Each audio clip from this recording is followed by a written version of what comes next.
Salute to everybody, man, for being patient, man. Salute to everybody for being patient, man.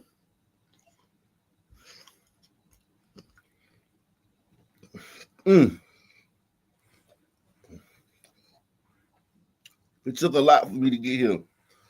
It took a lot for me to get here tonight.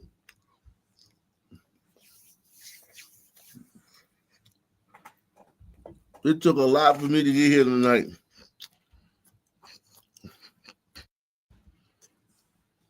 Mm. It took a lot for me to get here tonight, man.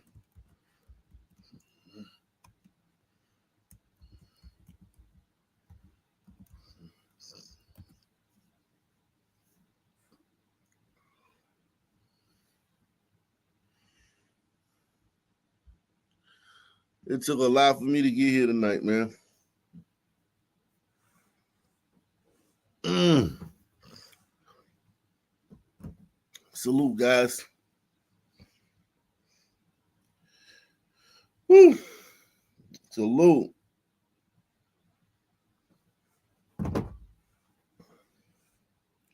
Shout out to everybody in the building, man.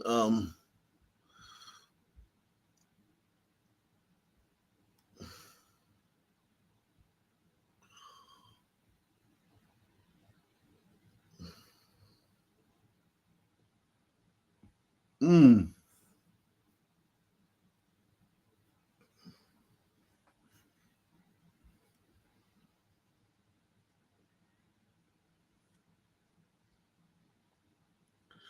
Salute to everyone out there.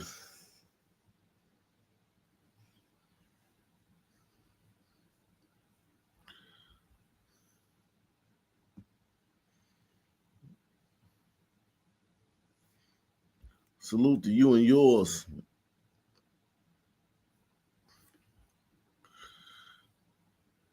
Salute to you and yours.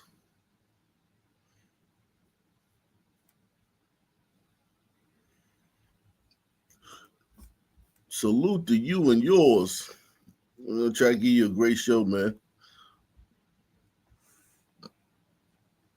We're gonna try to give you. We're gonna try to give you a great show tonight, man. Mm. We're gonna try to give you a great show tonight, man.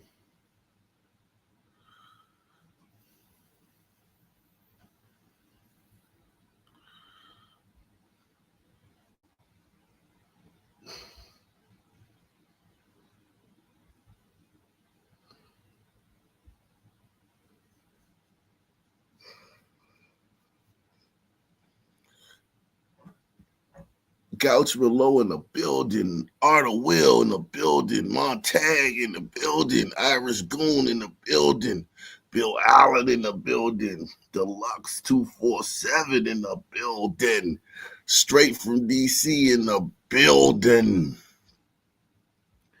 The real Donald Trump in the building, Jimmy Fields Productions in the building, Paul Ross in the building, Amanda Harrington in the building, Douglas Chunks in the building. Yeah, man. Listen, man. I got a full house, man. You know what I mean? I never know what I'll be asked to do. You know what I'm saying? I never know what I'll be asked to do. I never know how plans will change. When you got little kids, man, when you got little kids, two of them too, they both little and they both need you all the time. And they both, you never know what's going to happen. And I got a wife. You never know what's going to happen with her. See, a lot of your favorite YouTubers are bachelors, man. They live by themselves. They might have a girlfriend. You know what I mean? They might have a girlfriend. A lot of YouTubers are bachelors. I don't know how well y'all know y'all YouTubers. I really don't.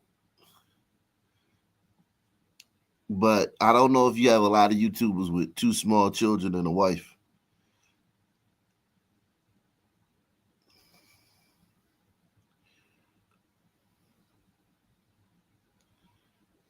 You know what I mean? You never know what's gonna happen, man. You never know what I'm gonna be asked. You never know.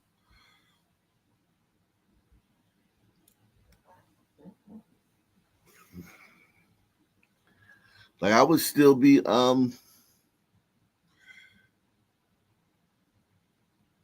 when I would still be I would be streaming for like 10 straight hours if I, you know what I mean? But I love I love having my kids, man. It's responsibility, man. Responsibility, man. You gotta do things. You know what I'm saying? You gotta do things. You gotta handle situations.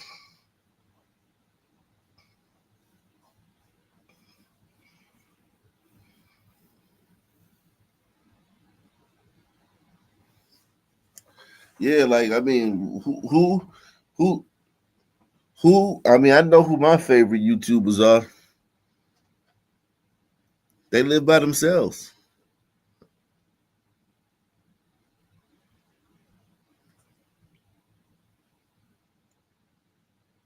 They live by themselves, or their children are older, and their children live with the baby mama. The children live with the baby mama in another city or another part of town. And they got a new girlfriend.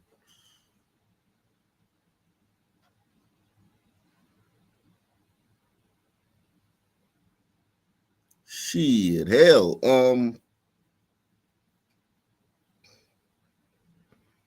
You could go down the list.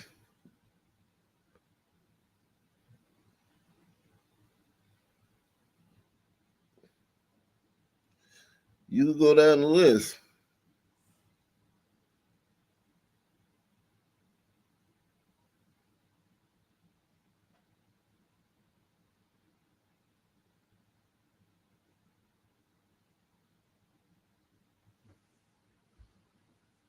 Mm.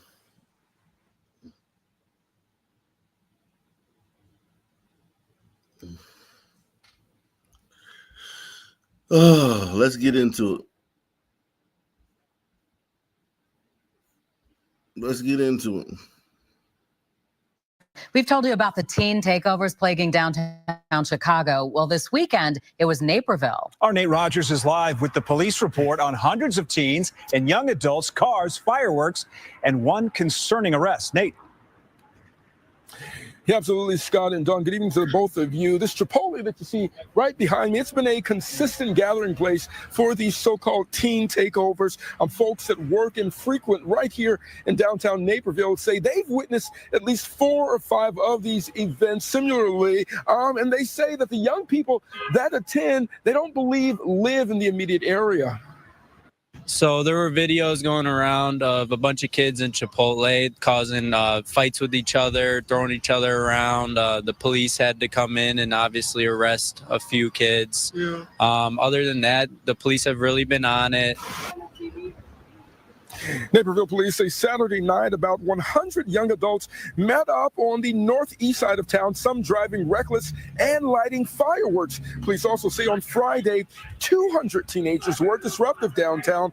Multiple citations were issued for unlawful behavior and violating city ordinances. Among those charged, listen to this, guys, a 15-year-old girl from Aurora now facing 3 felony counts of aggravated battery to a police officer, resisting arrest, littering, and obstruction. As seen in Chicago, these events are publicized on social media. Police issued warnings in advance of zero tolerance for trespassing, disorderly conduct, or behavior putting others at risk. Also, that local businesses may refuse entry to unaccompanied minors. Naperville residents we spoke to are indeed concerned. You know, my kids like to hang out. They go with 1 or 2 friends, or maybe even 3 or 4, but not in groups of 40. And not from a, they come to their own area where they're familiar. They can, but not in groups of 40. Okay, why is that? Because that's a mom mentality. Yeah. Too many people can over. You're a liberal white woman. Let me drop the link, man. This liberal white woman, man. You know what she voted for. You know what her opinions about everything is. We all know what her opinions are on everything. We don't even have to ask. But now it's in her backyard. It's not in Chicago. It's come out to Naperville. It's come out to Naperville.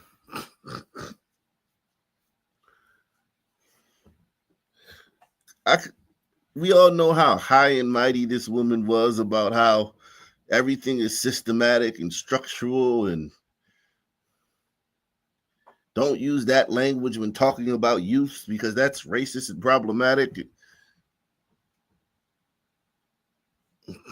Everybody's racist and got a dark heart because they don't because they don't like fucking sun teens. And she's probably been a real bitch to everybody who didn't like sun teens. Or everybody who had something to say about sun teens. She's probably been a real fucking bitch to them her whole fucking life. Now they're in her backyard and this bitch is complaining. Press 1. You fucking bitch. You fucking old white bitch. Now she's complaining. You old white liberal whore. Fuck you. You could tell she's been telling people, your unconscious bias.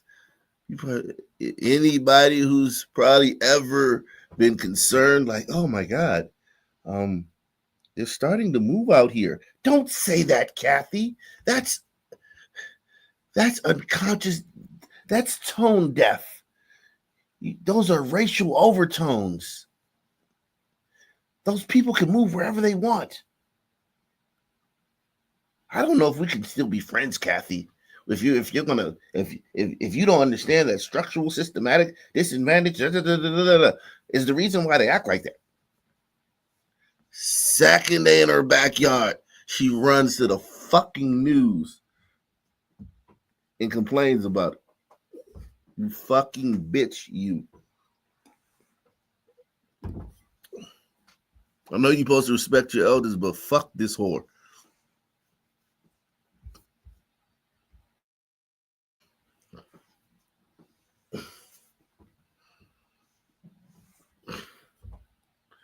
The second it came to her backyard, I'd like to call News Channel 5. Can you guys come give me? Yeah,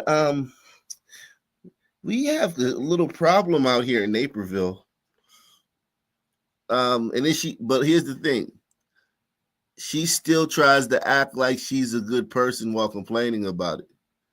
She's still virtue signaling while saying, come get these niggas. That's the type of whore these people are. This bitch is. She's virtue signaling while saying, come get these little fucking niggers.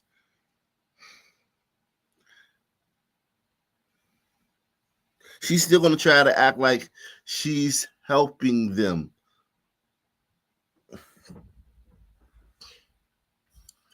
While saying, come get these niggers.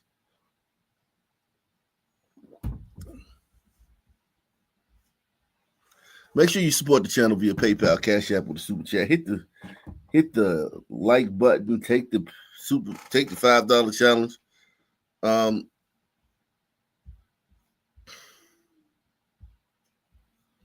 Media, police issued warnings in advance of zero tolerance for trespassing, disorderly conduct, or behavior putting others at risk. Also, that local. I gotta admit, this is a nice river walk. I could see why she wouldn't fucking trash in the river, trash over here, spray paint, cigarette butts, blunt guts, cigarello wrappers, and businesses may refuse entry. McDonald's cups and shit. and use condoms all on the Riverwalk. I get it. I do understand that. But fuck that bitch. Other people don't like that stuff too. And when they complain about it, you call them racist. So fuck you. Resisting arrest, littering, and obstruction. As seen in Chicago, these events are publicized on social media. Police issued warnings in advance of zero tolerance for trespassing, disorderly conduct, or behavior putting others at risk. Also, that local businesses may refuse entry to unaccompanied minors. Naperville residents we spoke to are indeed concerned. You know, my kids like to hang out. They go with one or two friends, or maybe even 3 or 4, but not in groups of 40. And they come to their own area where they're familiar. They come to their own area where they're familiar. Yo, if someone else said this, if there was another friend who wasn't as careful with their language, if there was another person in her circle who wasn't as careful with their language, who didn't use quite the right words when they said the exact same thing this whore is saying, this old bitch is saying. If there was another person that said the exact same thing this old bitch is saying, but it wasn't quite, they didn't nail it. They didn't stick it like Simone Biles and nail the landing. They were kind of clumsy with the landing. They did a somersault into the landing. This bitch would never speak to him again. Press 1. And she would go on Facebook and make a big show of it. Today I had to cut off an uncle who when I grew up growing up, this was my favorite uncle.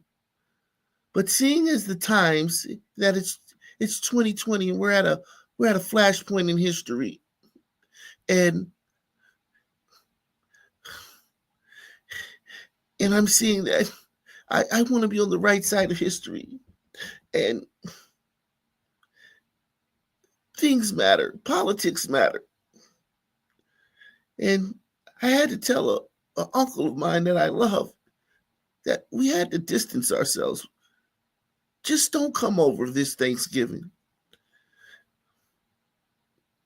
And it really broke my heart. Because he said all lives matter. He said all lives matter. White lives have always mattered. It's black lives that it needs to be made a big deal about, that they matter. They're the ones that are being killed by police every day for no reason. And I was shocked that my uncle didn't understand that. You fucking bitch. Second day in her backyard, she said some shit like this. To unaccompanied minors, Naperville residents we spoke to are indeed concerned.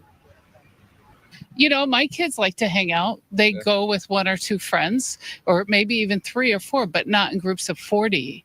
And they come to their own area where they're familiar. Indeed concerned. You know, my kids like to hang out. They go with one or two friends, or maybe even 3 or 4, but not in groups of 40. And they come to their own area where they're familiar. They can, but not in groups of 40. Okay, why is that? Because that's a mom mentality. Yeah, too many people can overcome one space. I think they just wanted to make sure everything was safe and prevent something from happening if it was going to go down that route. But the police, in my opinion, they wanted to prevent something from happening. So basically, the kids, the black kids, didn't really do anything compared to how they behave in Chicago, compared to how they behave in DC. The kids just came out there and they were 40 deep. And they were, they didn't shoot anybody. They didn't break any windows. They didn't carjack anybody. But they were just being probably shit turds. And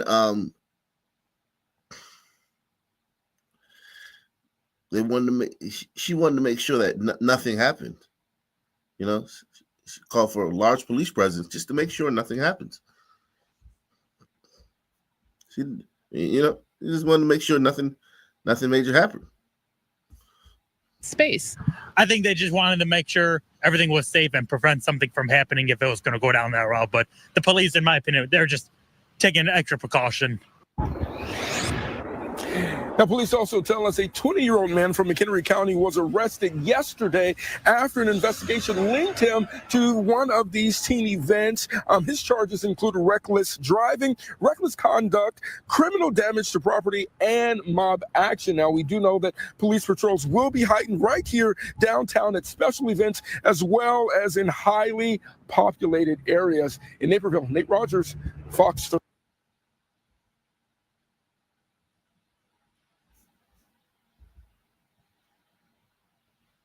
Oh, yeah.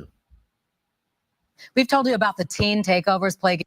6:32 is the time right now, and happening at this moment, people living in the Navy Yard area in that neighborhood down there, they want to see some solutions after hundreds of teens showed up in that area over the weekend, and in some cases, they got violent.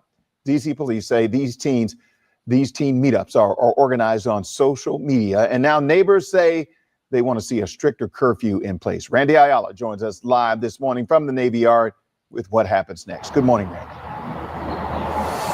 Yeah, good morning, Wisdom. People living here in Navy Yard, they say they're just fed up with the violence, these teen takeovers that we've been calling them. There was a police officer parked right across the metro stop here in that little park for much of the early morning hours. That officer has since left, but we did see a police presence out here this morning. Advisory neighborhood commissioners, they are taking this fight to the chief of police. They say they want to talk to her about what can be done here to keep this area safe for the people who live in this area, who work here. I want to show you video from this teen takeover. Our team was there Saturday night. Hundreds of teens out here, and our cameras caught them fighting, even attacking two adults at one point after robbing them. DC police say they arrested 3 people. And we checked right now, DC does have a curfew in place for anyone under 17. It starts at 11 p.m. during the week and midnight on weekends. And the penalties really fall back on the parents. They could face a fine of up to $500. Teens in violation could also Parents could face a fine up to $500. Yo, listen, do you know who these kids' parents are?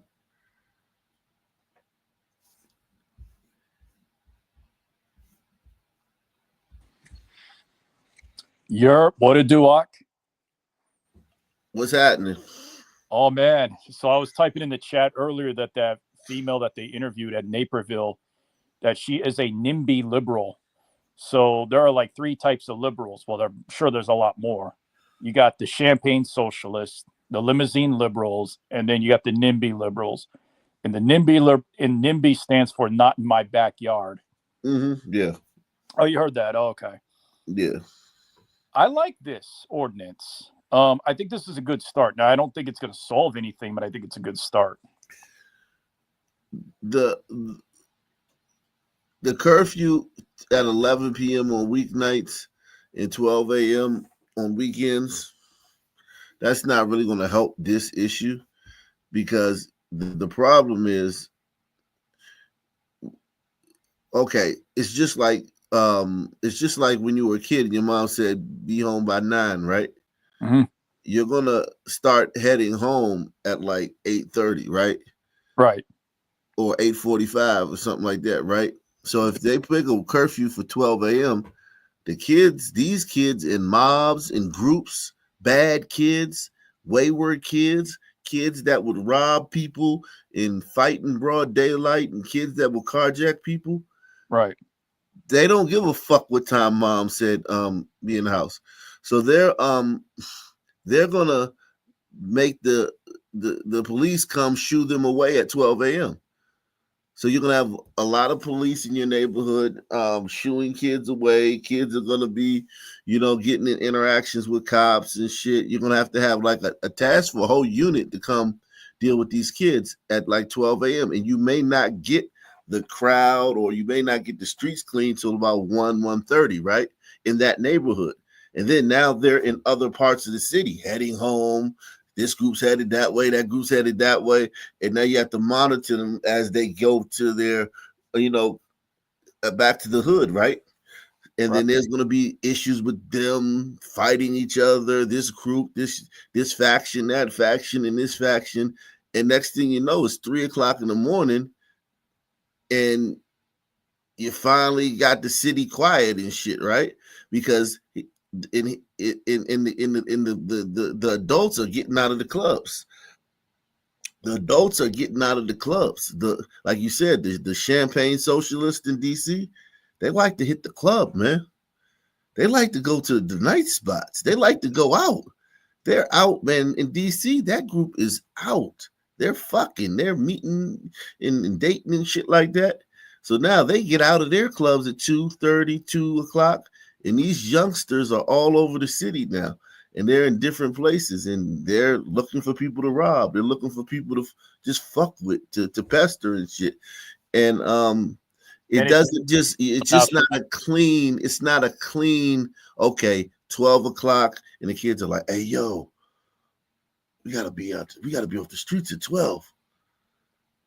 And it just spreads through the whole group of fucking thugs as wildfire, and everybody rushes home.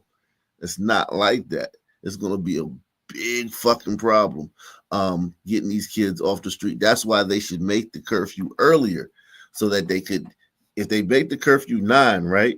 Mm-hmm. All of this mess will be done by 12. All of the getting them off the streets will be done by 12. Rather than you do it at 12, then it'll be done by 3.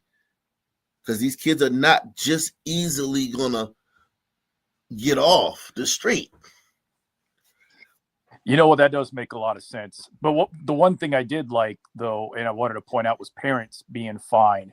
Finally, where parents will be held accountable. That's the one I do agree with, and I think it's a good start. I think that there won't be one fine adjudicated to a parent. I've been doing this for years. Other cities have tried that, right? Threatening parents with a fine, and they never fine a parent, because you got to understand, parent is some fucking. Did you see the story we did yesterday with that one woman with the bonnet on? I did not. I saw part of your live, but I didn't see the part with the bonnet. Okay, so these, but it might have been quick. These kids are what, 15, 16? Their parents are 35 tops. Mm-hmm. This is not the fucking, you know what I'm saying, kids of the people that come to DC for, you know what I'm saying, you know, for a job or appointment, a page, a White House page or a White House staff. These are the locals kids. So you talking about a single mom, who's like, I mean, who is like literally like a fucking, like a hood monster. Like, she'll fight you faster than her fucking daughter will. You know what I mean? Like, if you call her, tell her daughter did something, when she shows up on the scene, she's looking to fight somebody. She's looking to cuss somebody out. These usually are the Mama Dukes that I hear. Yeah. So you're not talking about, you're not talking about somebody who has a reasonable parent or something like that. So you're talking about people that are just the city, they know that, right? And they know finding these people is not, you know what I mean? They're not going to find those people. They know that that's just for show. That thing right there, that's just for show. You can't give that fucking woman no $500 fine. That woman is just, I mean, they're hopeless. That's just for show. That's just for the liberals. So the liberals like say, oh my God, they're gonna give them $500. Not one parent, not one baby mama is gonna get a $500 fine. Not one. Not one. You know what I mean? Not one. It's not gonna happen.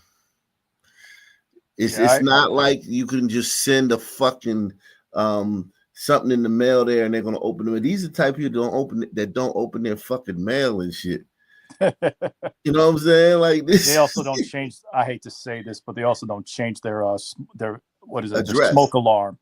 Yeah, they don't change the address. Their address on their license is like four places of residence in the past. They don't like move somewhere and then go down to the fucking goddamn post office and change their address.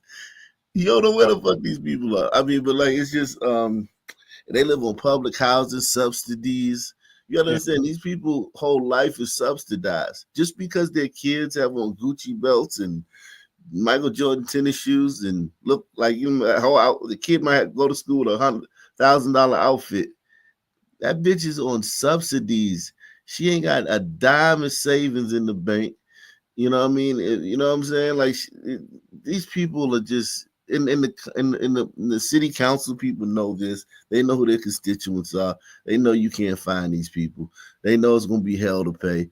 There's gonna be some group coming out crying racism. Some NAACP type group is gonna come out and be like, "That's racism. You targeting black parents," and this is gonna be a big fiasco and shit. You might have a march or some shit. And what about white parents and all this bullshit? You're targeting black parents.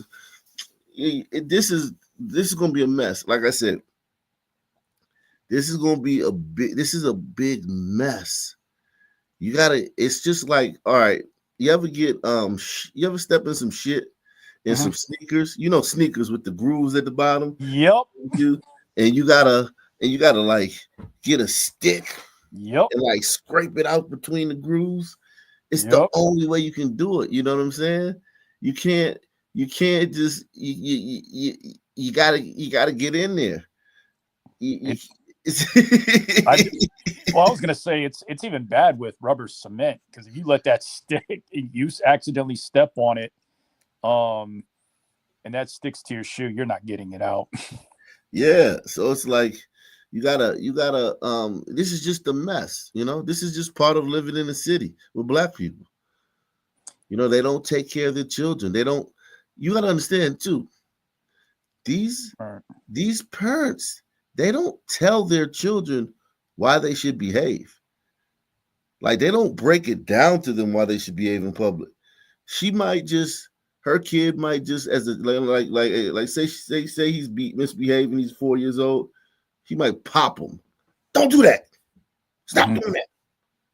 Or if they in public, like say she take him to the fucking social service building and he's acting up in the social service building, running around and shit, the waiting room and shit, she might just pop him. She's not gonna say, son, don't do that. Don't run around because other people are trying to relax. And when you're in a public space, you comport yourself a certain way because you're representing your family and you always want to be conscious of other people in the space that you're in.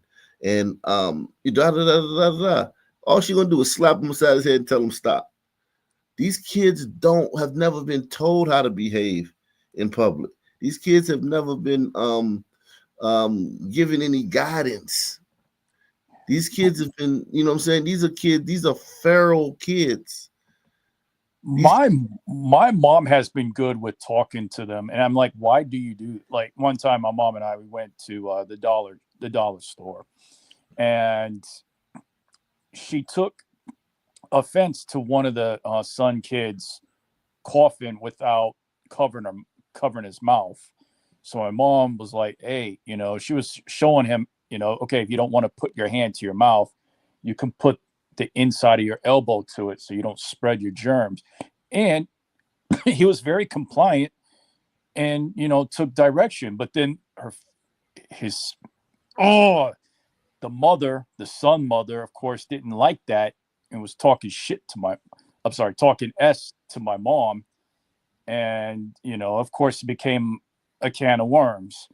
I got my mom out of that situation because I wasn't going to stick around for that. So salute to Big Larry in the building, man. Can we get some more people to support the channel, man? Are we gonna get some more people to support the channel tonight, man? Everybody's sitting on the wall, man. Nobody want to support the channel tonight, man. Got a lot of wallflowers. Is that what people call them? Wallflowers. Yeah, this type of stuff is just for show, right here. This is just to let the people know the people have demanded something be done, right? Right. So this is like, hey, this is what we're doing. And the white liberals who don't know the intricacies of this shit, they think, oh, something's been done.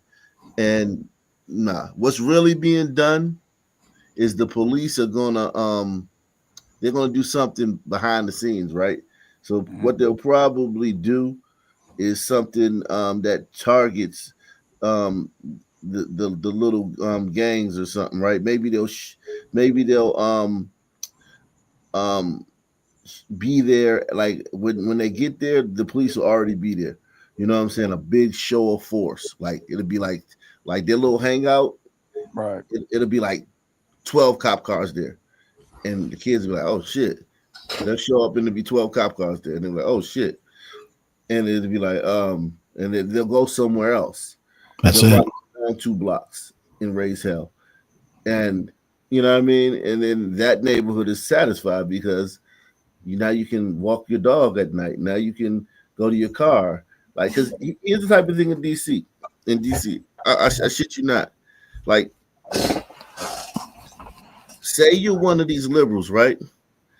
And your wife's like, and you live with you say you live with your girlfriend in an apartment, right? And she's like, honey, I left my purse in the car. And y'all parked 2 blocks down the way, right? Oh hell no! And it's 11 o'clock, and she really needs something that out of her purse because for work or something, blah blah blah. You definitely don't want her to go get it, but as the man, you're like shit. Now you got to go down. Now you got to fucking, put on your jacket, put on your shoes. You walk down. You get outside your building. It's quiet as hell. It's dark as hell. And you got to walk 2 blocks to your fucking car. And street lights already on. Yeah. No cars are on the street. There's no cars on the street. There's nobody on the street. And you got to walk to your fucking car 2 blocks away. I'm telling you, that is something that people think about when they live in neighborhoods with these black teens. Because these black teens ride around hunting. They ride around. Oh yeah. You know what I'm saying? Looking for people, or they're, or if you walk past them, or if they'll cross the street, they cross the street over to your side and they fuck with you. It's fucking awful living around them. You know what I'm saying? It's awful. So yeah, this is something to just placate those people. Like, hey man, look, we're doing something about this. But yeah, let me move along, man. Let me move along. Shout out to Cap One, man. Cap One, man. Not to be confused with Kaepernick. Shout out to they're actually a Kaepernick. Also face community service hours. At this community town hall meeting that took place last night, neighbors who live here said scenes like this are scary. They want city leaders to intervene here. Family advocates say, though, getting more police involved won't necessarily help. Family advocates say getting more police involved won't necessarily help because the kids don't respect the police. They want city leaders to intervene here. Family advocates say, though, getting more police involved won't necessarily help. The curfew is a Band-Aid, but it could work. In addition to other programs that Gibbs me. Give us some money so we can throw it in the fucking Atlantic Ocean and give us some money so we can fucking throw it in the Potomac River. That's what I was gonna say. The Potomac or the Patapsco. You know what I'm saying? And it's like, yo, that's the solution for them. That's always the solution for them. Give us some money to throw away, to burn, and our kids will stop carjacking y'all. And it never works either. It's extortion. It's definitely a form of extortion, but it's friendly extortion. This is friendly extortion. This is, you know what I mean? This is like this is like protect me from you. Like the mob. You know how the mob? You're a business owner. You're just going. You every day you go to work and shit. Open up your shop. Nothing ever happens. And then one day the mob comes and says, we want you to pay us for protection. And you're like, hey, nothing ever happens over here. They're like, yeah, but it will if you don't fucking give us some money. So now the mob ain't protecting you from no burglars or robbers. They're protecting you from them. Well, I mean, she has a point. I get it. We spend a lot of money in the white communities, creating programs to keep white kids off the streets. And another thing, not only are they protecting, not only are the mob protecting you from them, but here's the thing: the mob in certain areas, like I say, you're in an Italian neighborhood, they have a monopoly on crime. There's nobody. They're the only ones committing the crime. So when they protect you from themselves, you know what I'm saying? It's not like you have to worry about Arab gangs or fucking, you know what I'm saying, Irish gangs, because it's an Italian neighborhood. So they're only protecting you from them. When you're in these cities, the only people carjacking people are black kids. The only people doing street robberies are black kids. So the blacks have a monopoly on crime. So their extortion works very good because they're the only ones doing the crime. So when they come to extort you, it's like you got to be like, damn, these are the only motherfuckers that I got to worry about. So you know what I mean? So yeah, it works very well. Like give us some free stuff, and we'll give us a grant for like $500,000. I'll pay myself $80,000 for to be the director. I'll pay one of my buddies give him a no-show job of $40,000 to be the assistant director. And we'll print up some T-shirts. We'll print up some T-shirts. We'll have a cookout this summer. We'll buy some cheap hot dogs from fucking Costco's and shit. Hot dogs, a bunch of Costco's. We'll have a cookout in the fucking neighborhood and make a big show of it. Have the news come down there and shit and fucking, you know what I'm saying, all this bullshit. And then we'll take the other $300,000 and throw it in the fucking ocean. I remember Magic Johnson he pumped a lot of investment into fixing, parts of South Central, especially I must say the Crenshaw area. I don't know what it is now because I haven't been in LA for the longest time, but I know he put a lot of investment into that. Yeah, there's nothing you can do. There's nothing you can do. Shout out to DH. DH. My dogs bite. Jiggle. My nigga ride all night. Designated hitter. Salute to K Savage, man. K Savage in the building. We need Boondocks are targeting the families of these youths. In order for us to come to a solution with all of this stuff, yeah, she said targeting the families of these youths. You're targeting their family. Is a Band-Aid, but it could work.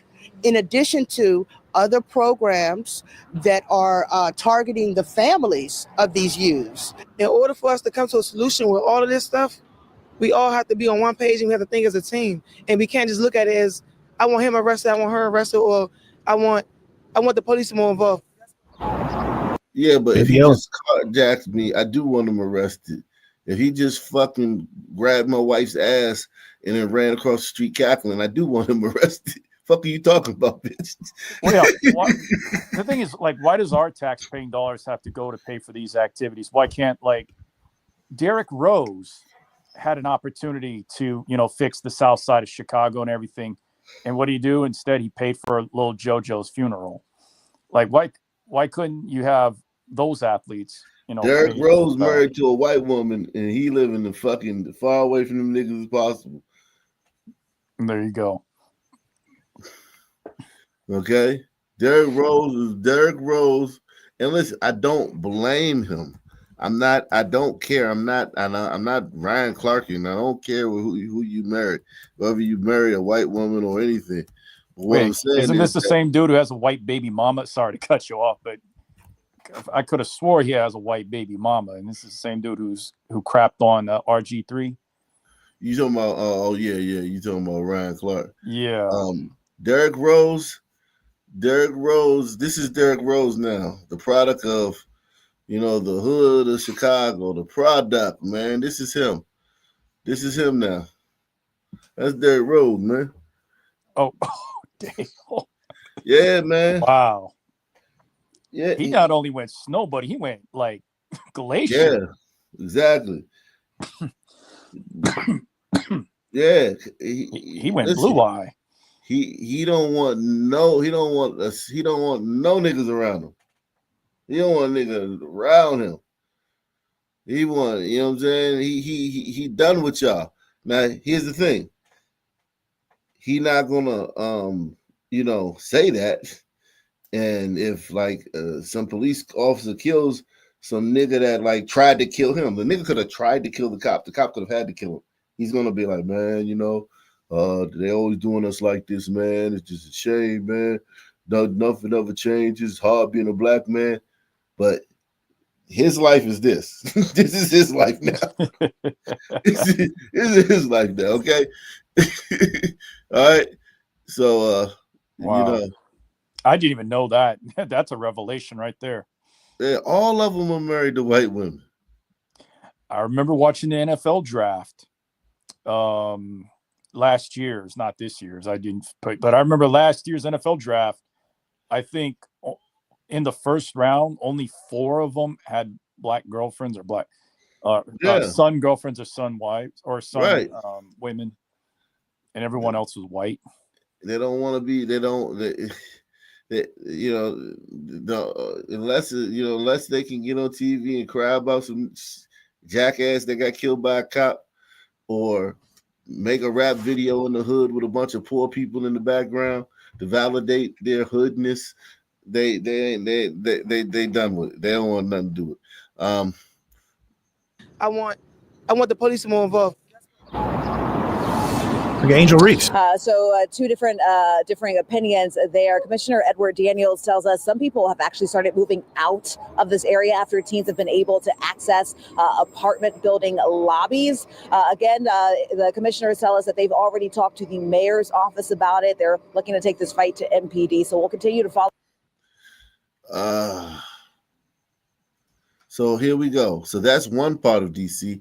Here's another part in another suburb. But this is another problem area.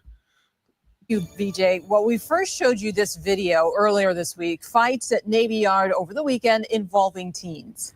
And last night, during a community meeting in Navy Yard focused on recent youth violence, a 16-year-old boy was killed in a shooting just a block away. Now, earlier today. So watch this. Look at how big the problem is. So this is the problem that we were just talking about. But watch this. At an event for seniors in D.C., Mayor Bowser spoke. At an event for seniors, the mayor speaking about this at an event. About the need for the community to come together to help kids. But like I know, there's too many of our kids getting in too much trouble. So community, are you going to stand with us? Are you going to work with the teachers, the schools, the police, the summer camps, the summer youth employment? Because it's up to us to keep our kids safe. Are you going to do that for me? I know you will. Now we have team coverage tonight as our DC reporter Felicia Ashley is pushing city leaders. If white kids, just think about if a white kid spray painted nigger or swastika on a fucking a train car, that story would be just as big as all of these black kids causing all of these problems that needs all this attention. And then it goes away, and then it goes when we found out his son man is the one who spray painted it to try to. Right, but all of this detention, all of this is all of these resources. Because remember, right up the road in Baltimore, it's the same thing. Right down the road in Richmond, Virginia, it's the same thing. Oh, like every little over in PG County, they're doing the same thing. Every jurisdiction is doing this all year long. It's changing the dynamic for white people, though, because all across the country, there are white parents that now have to hope and pray that their child doesn't date a teen. Oh, I see what you did there. I see what you did. I hope my daughter doesn't date a teen. I know you will. Now we have team coverage tonight as our DC reporter Felicia Ashley is pushing city leaders for more answers about how they're going to curb youth crime. And our Maryland Bureau Chief Brad Bell is looking into how Prince George's County officials took effective action on similar problems. But we do want to begin with Felicia. She's learning. Just think about this. I'm gonna let the video play. I just want you to think about it. You have the nation's capital, where you have like basically the black people who have access to all the federal jobs, all the accoutrements of the nation's capital. Then you have the richest, historically, the richest black county in the entire country. PG. And they're both dealing with the exact same problem that Memphis is dealing with, that New Orleans is dealing with, that South Central is dealing with. Chicago's dealing. It's the exact same problem in these two areas where you would think that, there's opportunity out the fucking wazoo. There's, you know what I'm saying? It's like everything else where you could lie and say, well, we don't have this and we don't have that. You have it in spades in these two jurisdictions, DC and PG County, and they have the exact same problem. And they have Ferris Bueller as a newscaster here. Matthew Potter on the desk. More about some new rules on the way for DC kids. Right. We know that new curfews are being heavily suggested right now and asked for from ANC commissioners right here in Navy Yard. We know this is being treated with urgency, and that is because of some of the things that has been seen out here, including an ANC saying that they saw a young child out here in the midst of the chaos at 11:30 at night. I thought that was an anorexic Clark At Kent. this point, someone's going to get severely hurt on both sides. So I would recommend, number one, a curfew for Navy Yard. Ma'am, a 16-year-old just got killed. Did she not hear that part? Did she not hear that when they said that? Hold on, she didn't hear that part. A 16-year-old boy was killed in a shooting just a block away. Now, this girl right here, as we learned last night, she was stomped unconscious. Last night during a community. This girl right here on the floor, she was stomped unconscious. Wow. If we don't do something, somebody's going to get hurt. I sometimes wonder what my son Tiger cousin dealt with when he Maybe grew it should be up. no shoes allowed. No shoes allowed in the Navy Yard. So you can't stop someone. Man, these kids are wearing slides. The girls are wearing fucking little fucking slim shoes. Listen, this is a sane statement that she said. If we don't do something, somebody's gonna get hurt. It's already happened. Multiple people can rob, but not even. I'm talking about just this group that's invaded this little white area in the last 2 days. Not like the whole city, just this group in this area in the last 2 days. Multiple robberies. A 16-year-old was murdered. He died. He got shot in the street and he died. A girl was stomped unconscious. I got a question. What do you think will happen in the U.S. if FBAs were to be completely replaced by what some people call tethers? You'd have for a generation or two, the tethers would probably outperform and outachieve the blacks just because you're getting the best.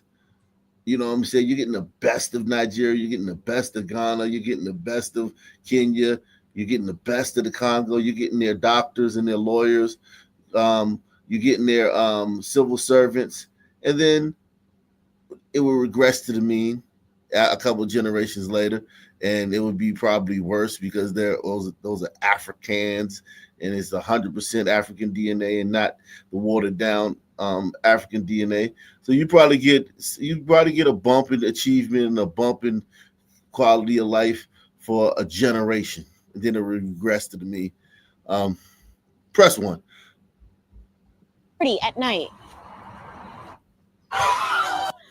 At this point, someone's going to get severely hurt on both sides. So I would recommend, number one, a curfew for Navy Yard. in the hot areas that we have identified, that I have identified with the chief, our commander. Always with the glasses. Man, look at Always that. always Look at with her hairline. Her hairline reminds me of Tong Po from Kickboxer. Yeah, always but I just noticed these mammies in position of power, they always wear eyeglasses that has ridiculous frames. Unlike, for example, I do wear eyeglasses. Some white folks wear eyeglasses.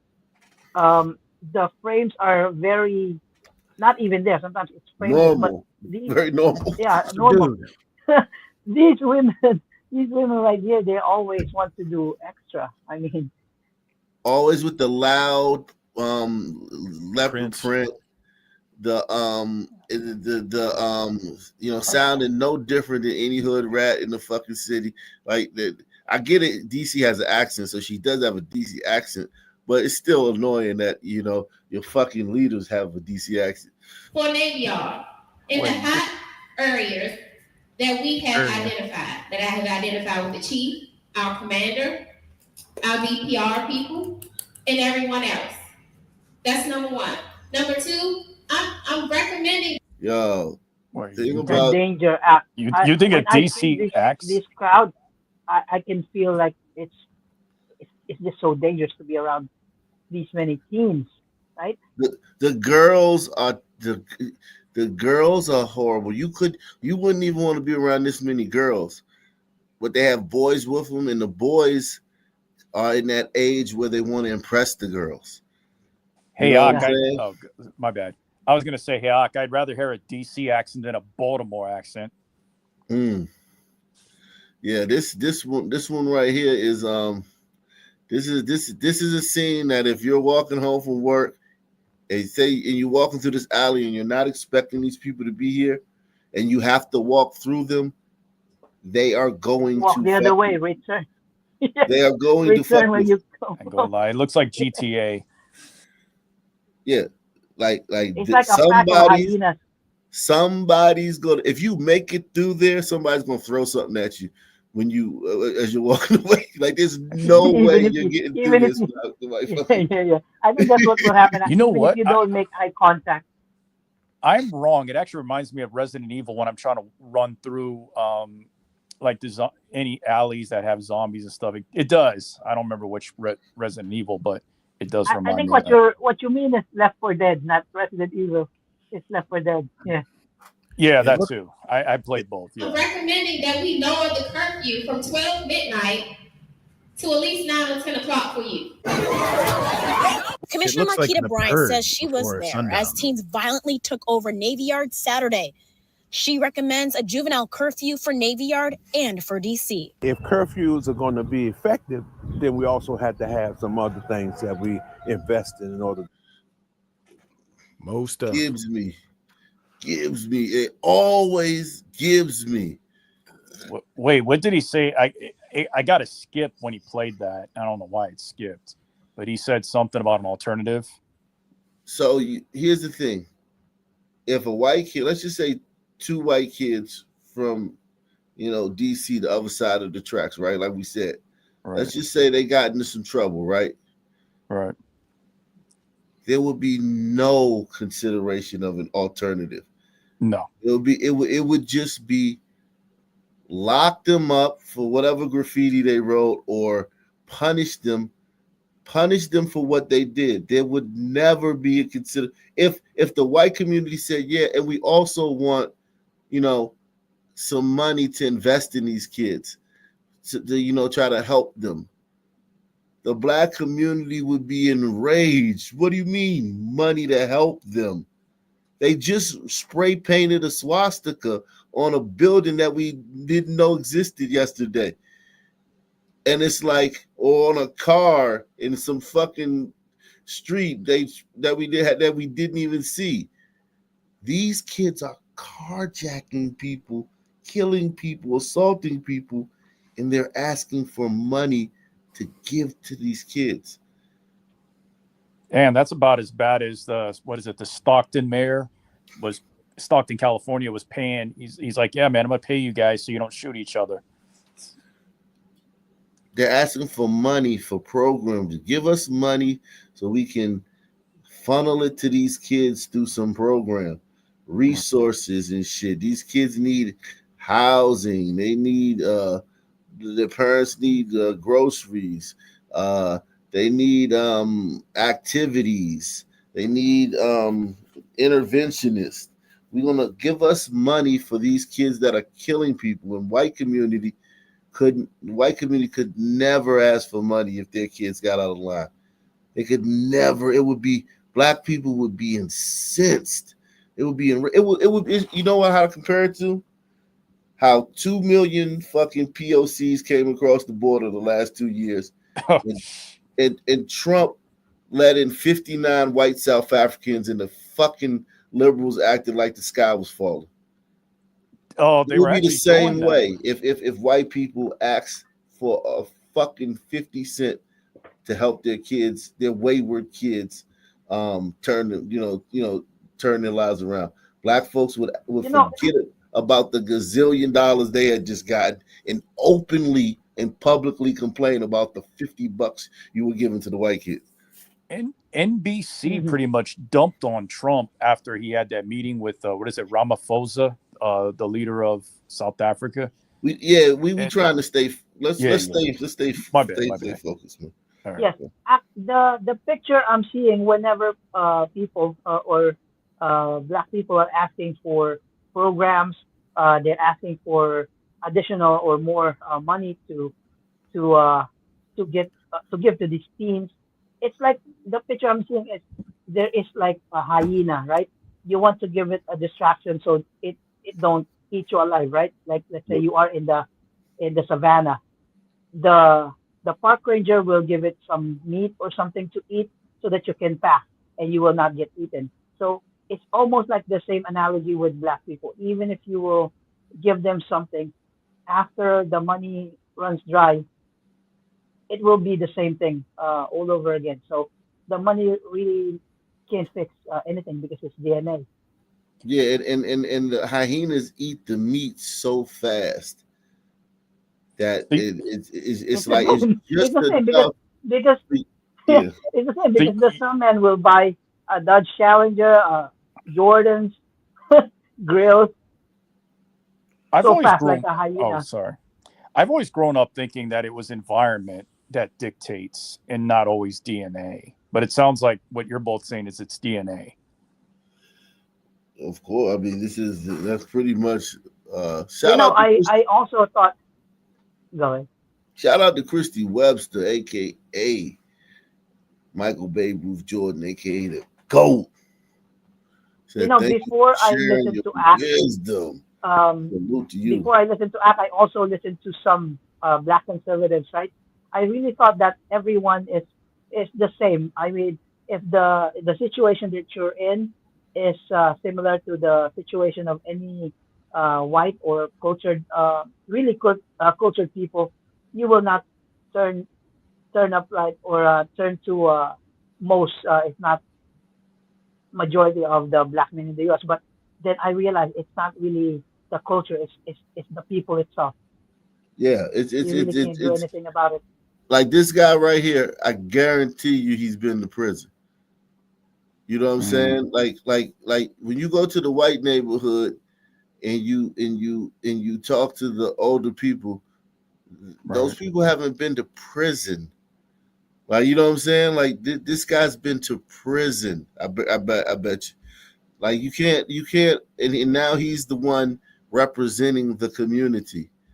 To have Community some other leader. things that we invest in order to deal with some of the issues. That why are they doing some of the things that they're doing? I met with Ronald Hampton. He's worked with MPD for more than 25 years on patrol, with program development, and Okay, with so youth. he's a cop, so that's good. He puts people in prison. From your experience on the force, your more than 25 years, did you notice any impacts or implications from curfews, or do you see them as still positive? Sometimes they work and sometimes they don't. Again, I think it just can't be that you're off the street at 8 o'clock. You have to find something for them to do at 8 o'clock that they won't be doing. Here's my thing though. and listen, salute to the cop, but this is a mistake that a lot of people make. They don't understand this, and just give me a second. These kids, these people think that, okay, the kids are looking for something to do, and because they don't have something to do, they're carjacking, they're harassing people in the street, they're catcalling women, they're fighting each other, they're forming little cliques and crews and shooting each other's in the legs and the backs. They're you know what I'm saying, they're running around, just running in stores doing smash and grabs because we haven't provided something alternative activity. But here's the dark, ugly truth: is that those things are the things they want to do. And if you try to find a replacement that doesn't give them the street cred, the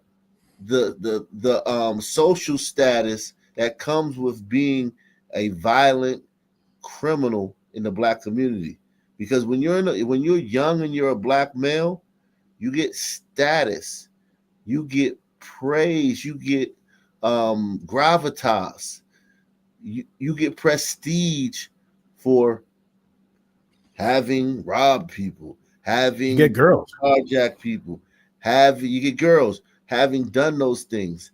If you're going to replace that with, let's just say, finger painting, right? We're going to have a finger painting class. We're going to have night yoga. That doesn't give them the the rush, the glandular response, the feeling of being a fucking savage and a fucking real nigga. You're not replacing any of the things that they're doing these activities for. So you fundamentally don't understand the thing. You've bought into the white liberal thing that, hey, they're doing this because they disadvantaged, and if you gave them the same stuff to the white kids, they would be they join the rowing team, or they'd be doing hacky sack. No, these kids are doing these things because those are the things that they want to do. They really want to do it. So here's the only thing that would work as a replacement. Take them to a simulated area. Take like a bunch of acres of land. Hunger Games. Simulate exactly something similar to the Hunger Game. That would be the only thing that will replace it, because anything else doesn't give them the real. I'm a real nigga. Yo, yeah, nigga. We the such and such street criminals, man. We the such and such street savages. We these niggas. We those niggas. You can't replace that feeling. You can't replace that gravitas, that of being that. Don't even fucking waste your time, man. Don't even waste your time. Because you notice when you put them in institutions, when you institutionalize them, right? You take them off the street and you put them in a group home or facility. What do? They click up in there. They start stabbing each other. They don't have guns, so they start stabbing each other. You know what I'm saying? They start contraband. They do the same things no matter where you put them. You know what I mean? You take a bunch of them, get their parents good jobs, move them to the suburbs, move to a gated community. The kids are out there forming cliques and crews. You know what I'm saying? They're knocking over mailboxes and shit. They're breaking in cars. You know what I'm saying? This almost, I mean, it almost sounds like pre-1964, like segregation over again, almost. Yeah, you can't replace that feeling. Like when I was young, I wanted to do bad things, man, to impress my friends. I wanted, because they were doing bad things, and bad things were the only way you got recognized. The only way you got recognized. And being a bad kid it's like you want to do things bad. That's what you want to do. No one's forcing you to do it. You want to do it. You want to steal stuff. You want to steal cars. You want to you know what I'm saying? You want to fight.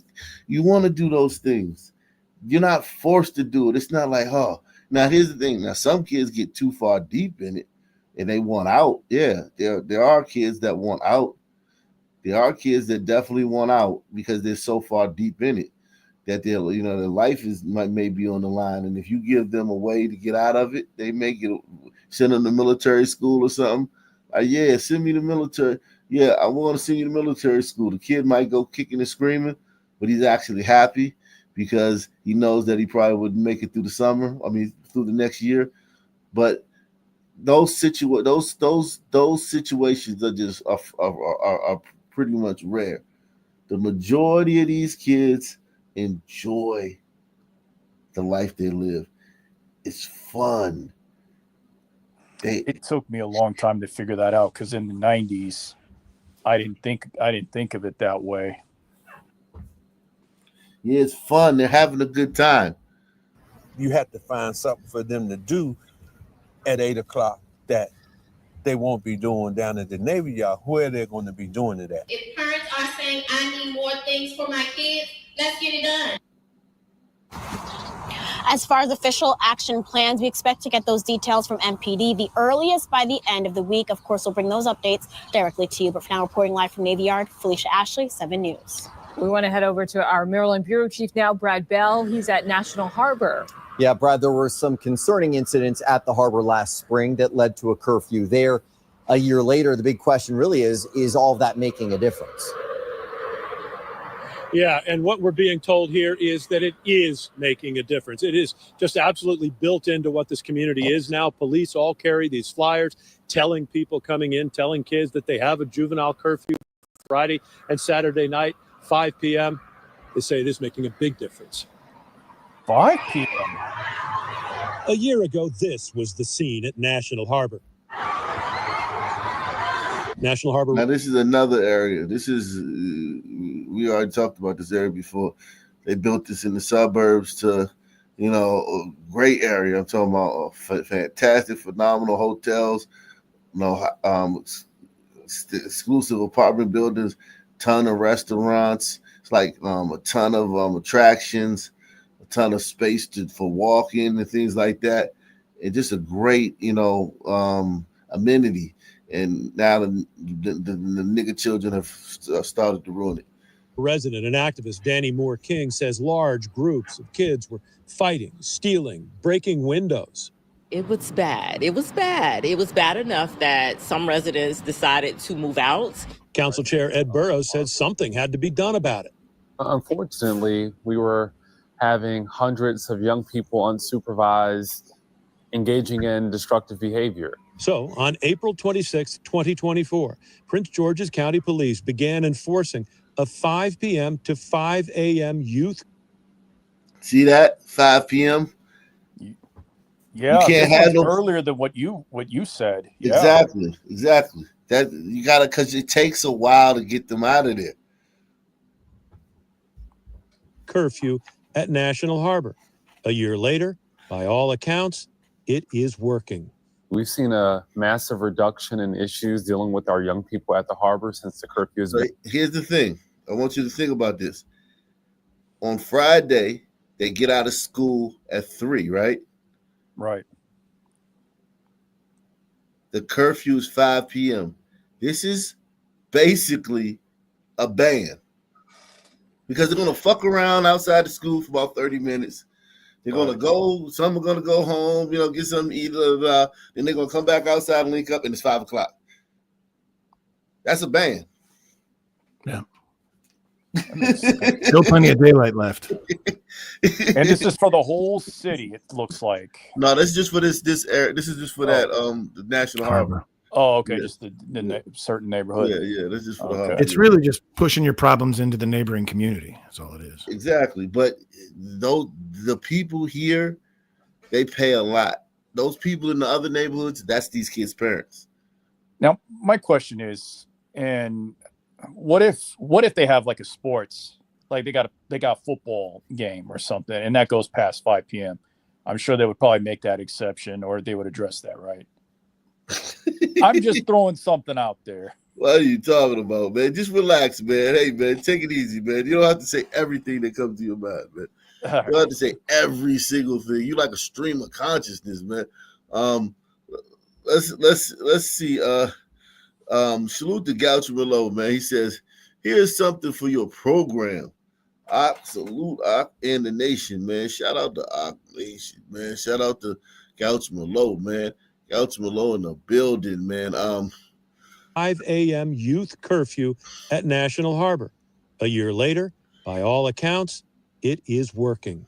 We've seen a massive reduction in issues dealing with our young people at the harbor since the curfew has been in effect. It's the best thing that could have happened here for us and our property values. The second Both best Moore thing. King and Burroughs say they've seen what's going on now in D.C., and it looks all too familiar. And both think an early curfew would help. 5 p.m. is great. But Burroughs says 5 p.m. is the ban. It won't. This black lady, and you know what she thinks about everything. There's not one issue that you don't know what she thinks. Her public position is. You don't know what her public position is. You know her public position on every single issue.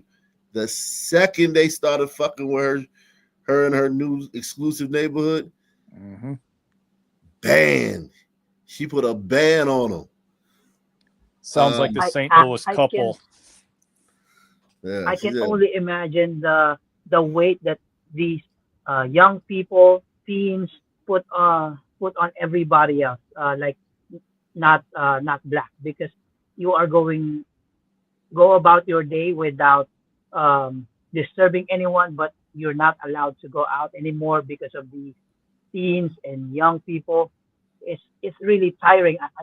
I think that's why the fatigue is actually not just real. It's not going away. Not anytime soon. It's never gonna go away. It's never gonna go away. Fatigue is never gonna go away. There's no solution to it. So tensions are running high in DC's Navy Yard after another chaotic night involving large groups of teens. So we were the only crew there Saturday night as teens got into fights, you see right there, gained access to apartment building lobbies, and disrupted businesses at nearby stores.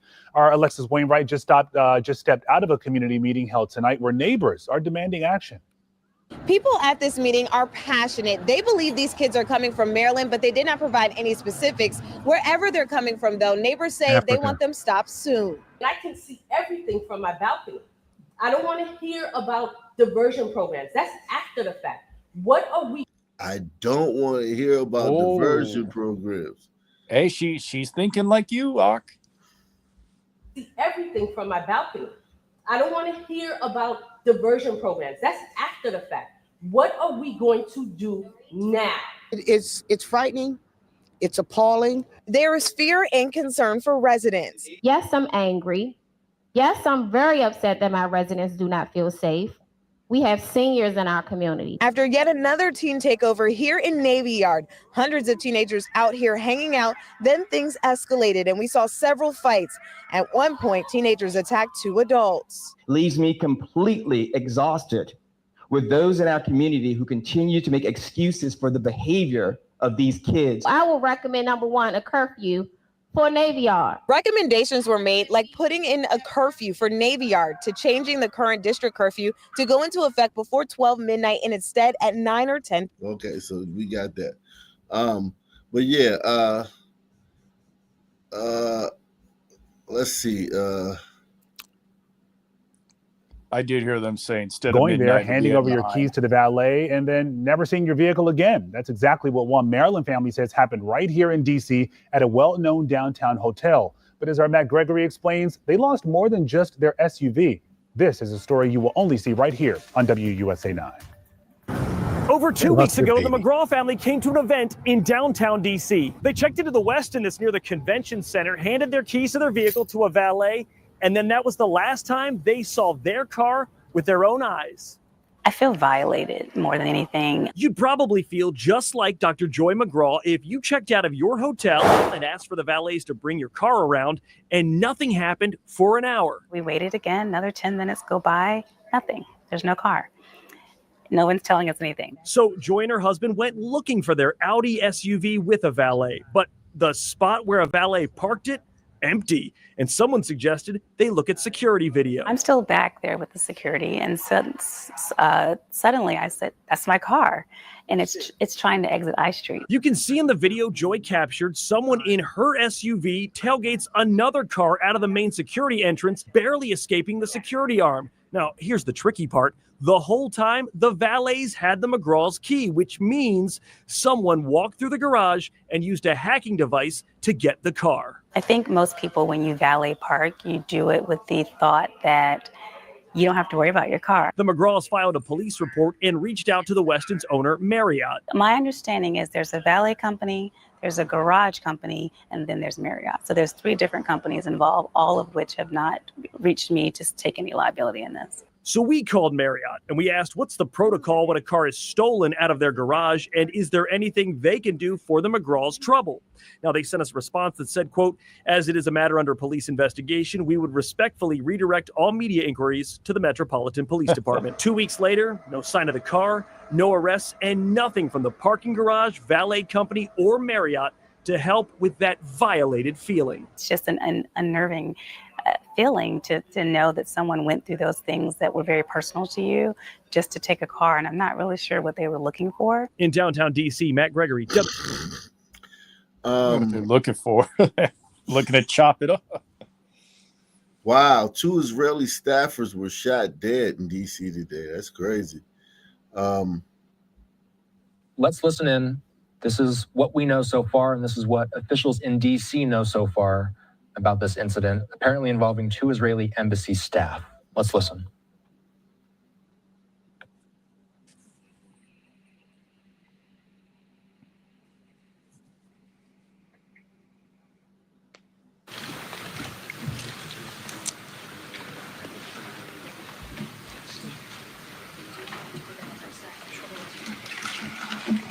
We are joined by members of the Washington, D.C. Public Safety Team and our partners in the federal government from the Federal Bureau of Investigation, the special agent in charge.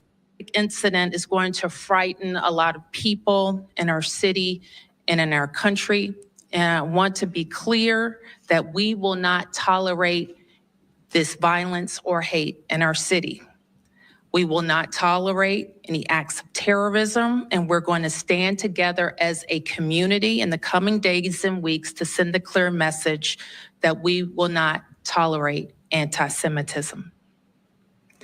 I want to ask Chief Smith to talk about where we are with this investigation, followed by our I'm Chief Pamela A. Smith, Chief of Police for the Metropolitan Police Department, and I'll start by expressing my sincere condolences.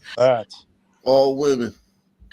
To both of the victims and the families, and also the attendees tonight at the Capitol Jewish Museum. At approximately 9:08 p.m. tonight, we received multiple calls for a shooting in the area of 3rd Street and F Street Northwest. Officers located 1 adult male and 1 adult female unconscious and not breathing at the scene. DC Fire and EMS responded, and despite all life-saving efforts, both victims succumbed to their injuries. The preliminary investigation indicates that both victims were exiting an event at the Capitol Jewish Museum located in the 500 block of 3rd Street Northwest when the shooting occurred. We believe the shooting was committed by a single suspect who is now in custody. Prior to the shooting, the suspect was observed pacing back and forth outside of the museum. He approached a group of 4 people, produced a handgun, and opened fire, striking both of our decedents. After the shooting, the suspect then entered the museum and was detained by event security. Once in handcuffs, the suspect identified where he discarded the weapon, and that weapon has been recovered, and he implied that he committed the offense. The suspect chanted, "Free, free Palestine," while in custody. The suspect has been tentatively identified as 30-year-old Elias Rodriguez of Chicago, Illinois. Wow, no Brito from Chicago, Palestine. That Palestine shit is a mind virus, man. Like, I don't understand. Like, there's so many people suffering in the world. For some reason, those Palestinians always get people to support them, around the world. Well, they're the Browns in that equation. So yeah, the right complexion, I guess. Woke whites, they jump on that. Yeah, it's fucking on Brito from Chicago came to DC and shot 2 fucking Israeli staffers. Sounds a little suspicious. He Our could be. MPD case He could be a son. detectives. Go ahead, man. I was gonna say he could be a son burrito. Elias, nah, not Elias. I think he's Are leading this investigation. I will now turn it over to Washington Field Office Associate Director Steve Jensen. 30 years old is a little weird too. I could see a dipshit 20-year-old, but 30? Come on. He threw his life away. I mean, he just threw his life in the fucking shitter.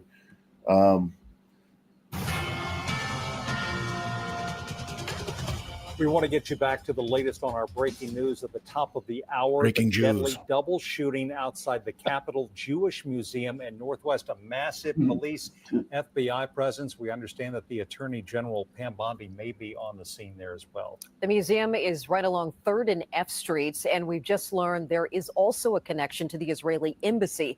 As you can imagine, as Jim mentioned, there is a massive law enforcement response. News 4's Jackie Benson is there 2 live Jews on the dead. scene. Jackie, what else have you been able to learn? We understand that there was some sort of in a city where people get murdered in the street all the time, and they're acting like Pam Bondi's on the scene for this. Pam Bondi, yeah. Jeez. an event there tonight. Do you know anything about that? Well, what I'm going to do is that we are actually trying to show you right now Did Pam Bondi show up for that fucking guy who got murdered at the elementary school track meet yesterday? Oh, man. There's 20 cars there. diplomatic presence that just arrived under escort. We're trying to figure out exactly, what aspect that plays here. I can tell you that the confirmation by Israel's ambassador that staff were among those injured here today confirms what we have heard, that about 9:15 there was a shooting directly outside the Capitol Jewish Museum. A man and a woman were killed. We do not know who they are. We are awaiting a press conference by DC's police chief. I believe Mayor Bowser is down there. I heard you mention the Attorney General, and again, right behind me here, there is some type of diplomatic vehicle arriving under police escort. So something that is extremely unusual and unsettling. This took place directly behind the FBI. When we arrived here, there were probably 5 or 6 ambulances. This originally went out as a mass shooting. So again, that fits in with what you heard, that there may be additional people injured beyond the 2 people who were killed. That very much fits in with that.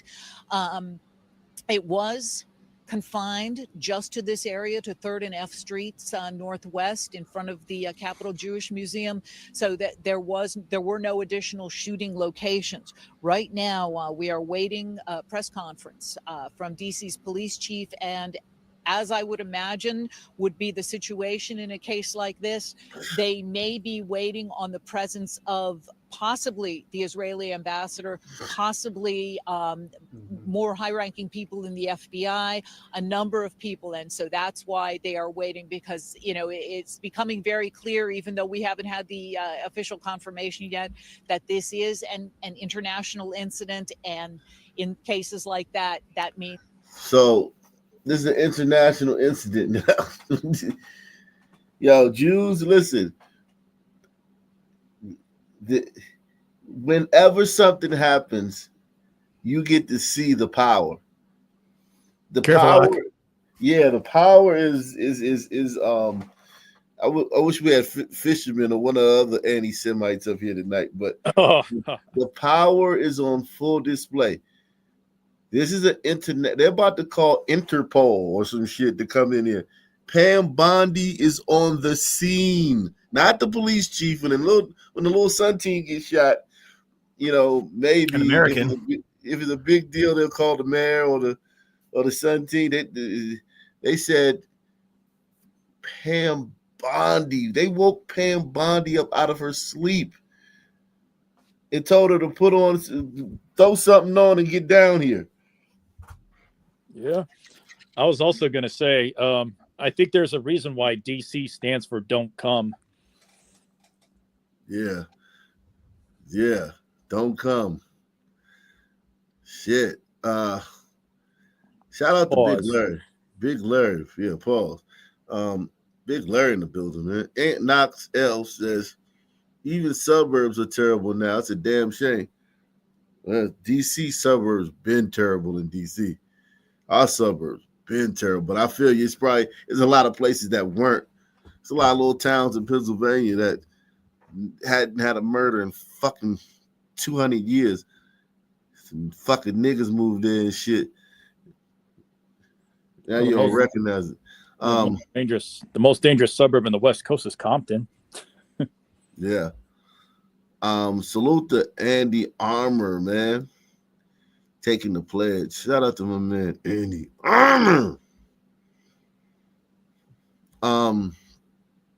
Make sure y'all continue to support the channel via PayPal, Cash App, or Super Chat, man. Late show tonight, but it's still a show. Salute to GB, man. GB in the building, man. Shout out to David H. He said, fuck a fine. Throw them kids in jail.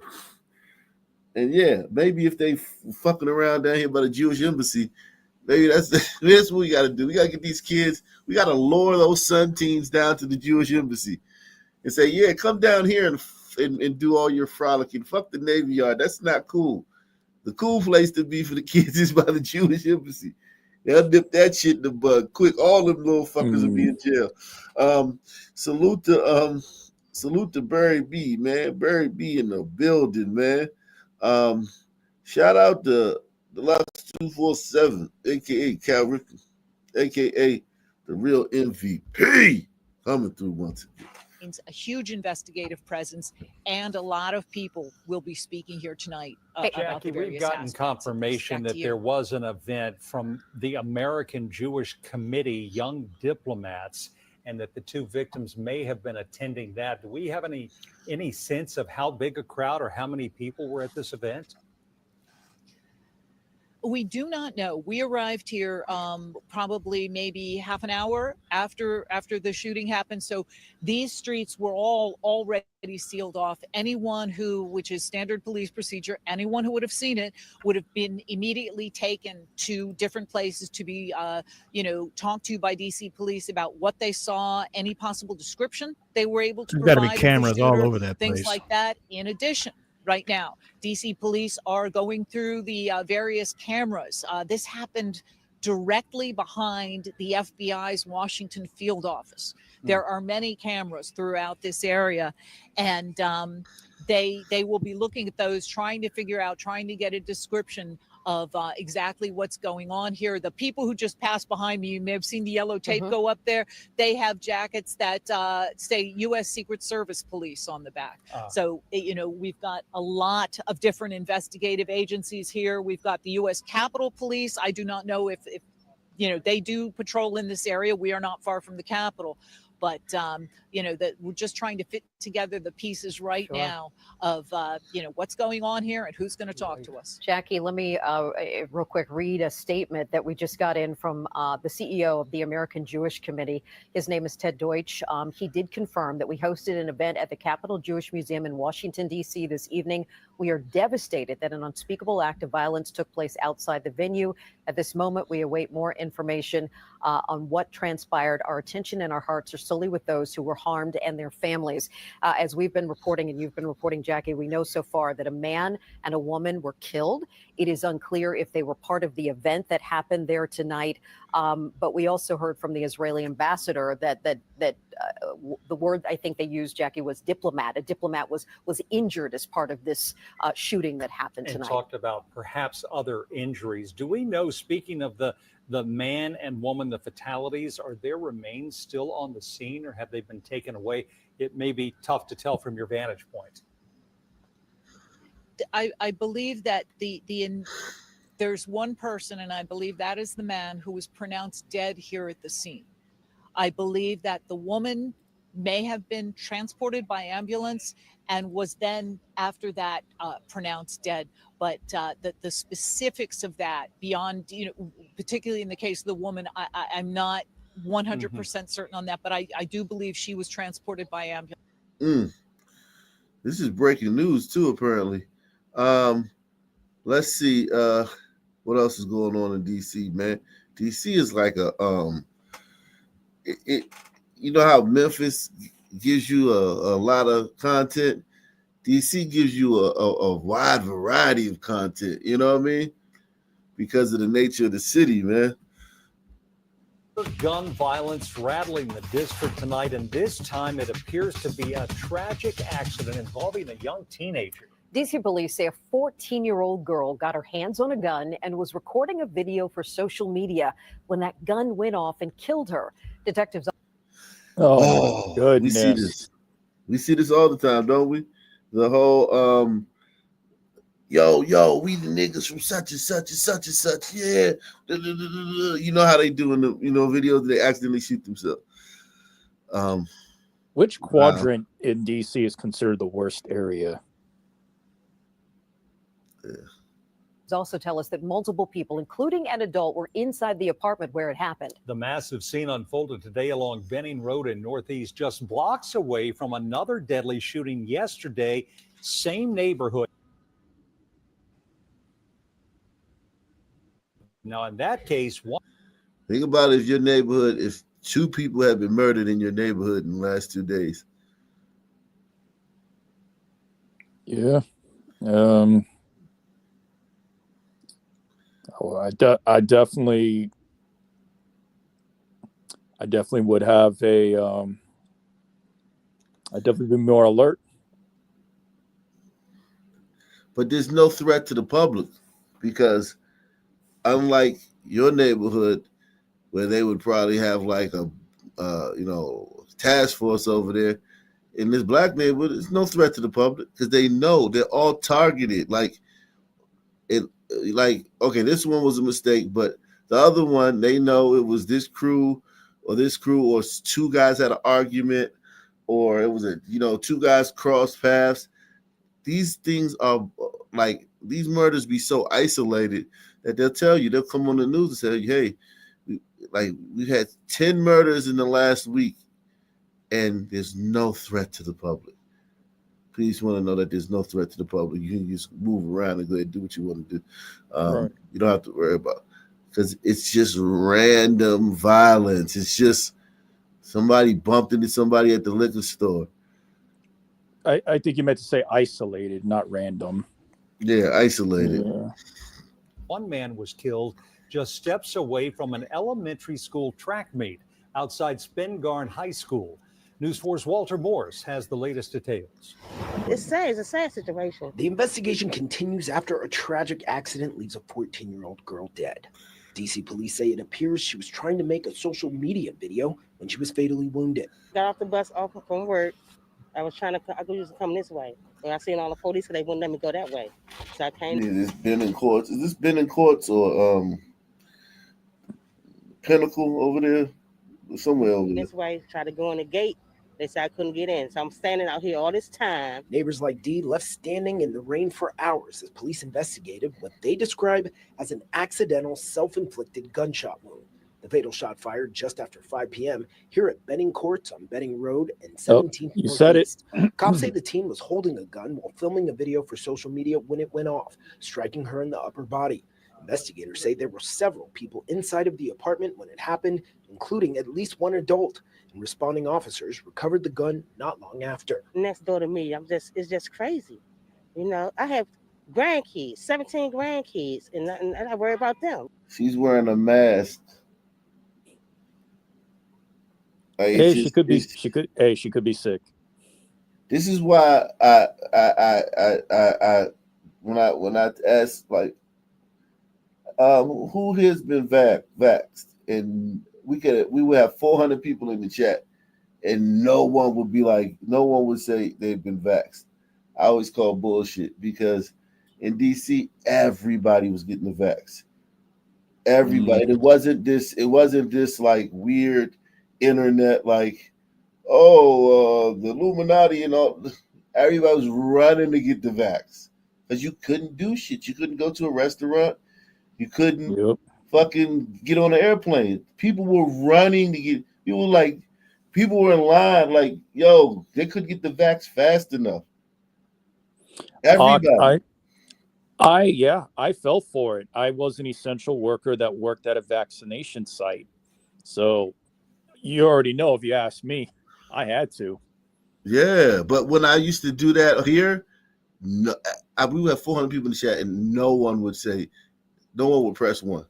No one would say they got the vax. They cap. It's straight bullshit. And like everybody was running to get the vax just to go. I want to go to a fucking restaurant. I got to travel. I got to fucking my kid got to go to school. School, yeah, my kid got to go to school.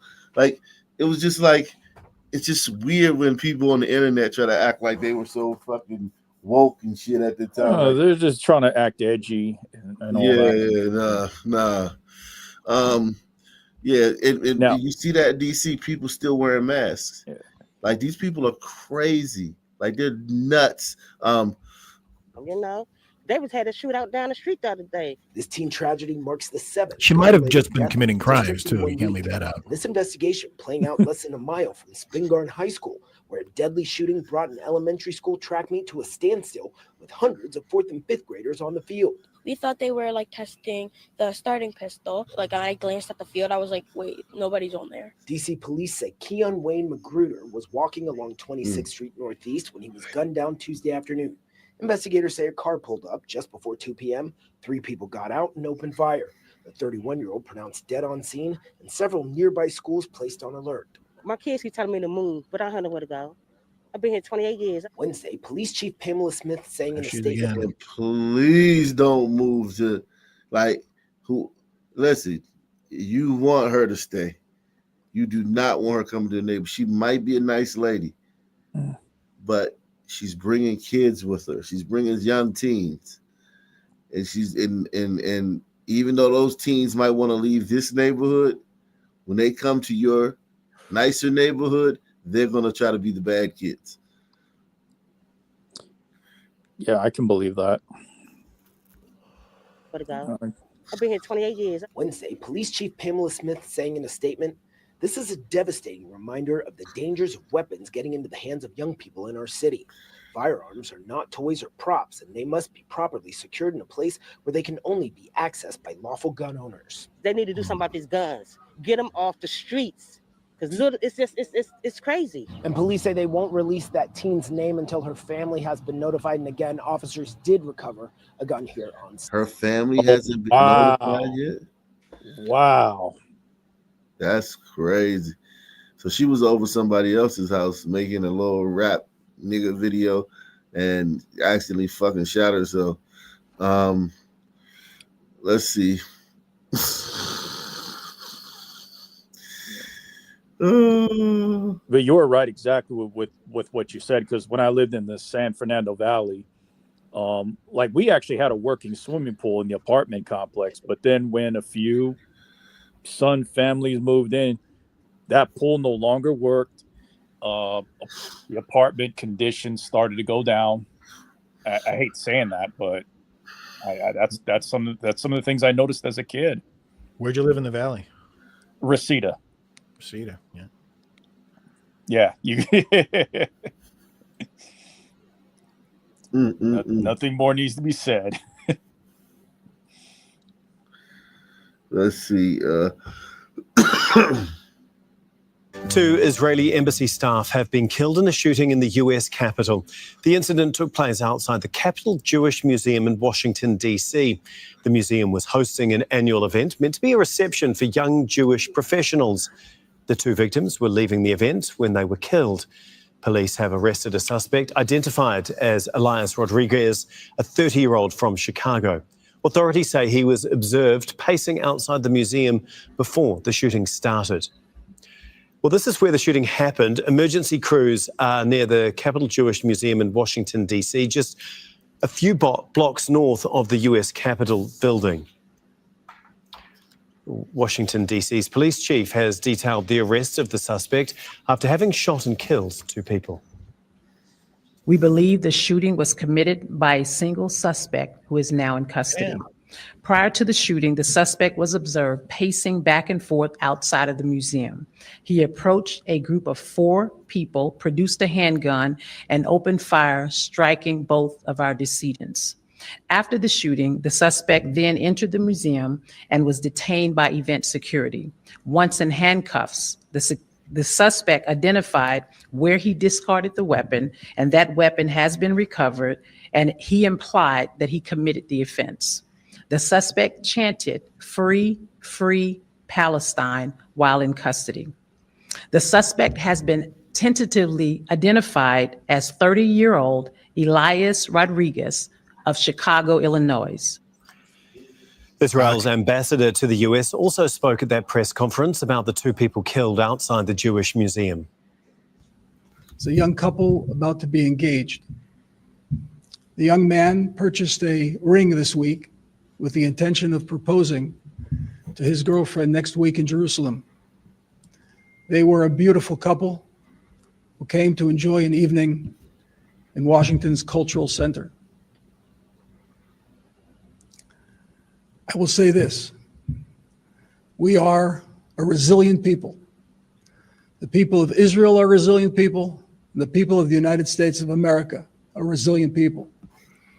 Together we won't be afraid, together we'll stand, and we're going to overcome moral depravity. Well, US President Donald Trump has just posted to social media saying these horrible DC killings, based obviously on anti-Semitism, must end now.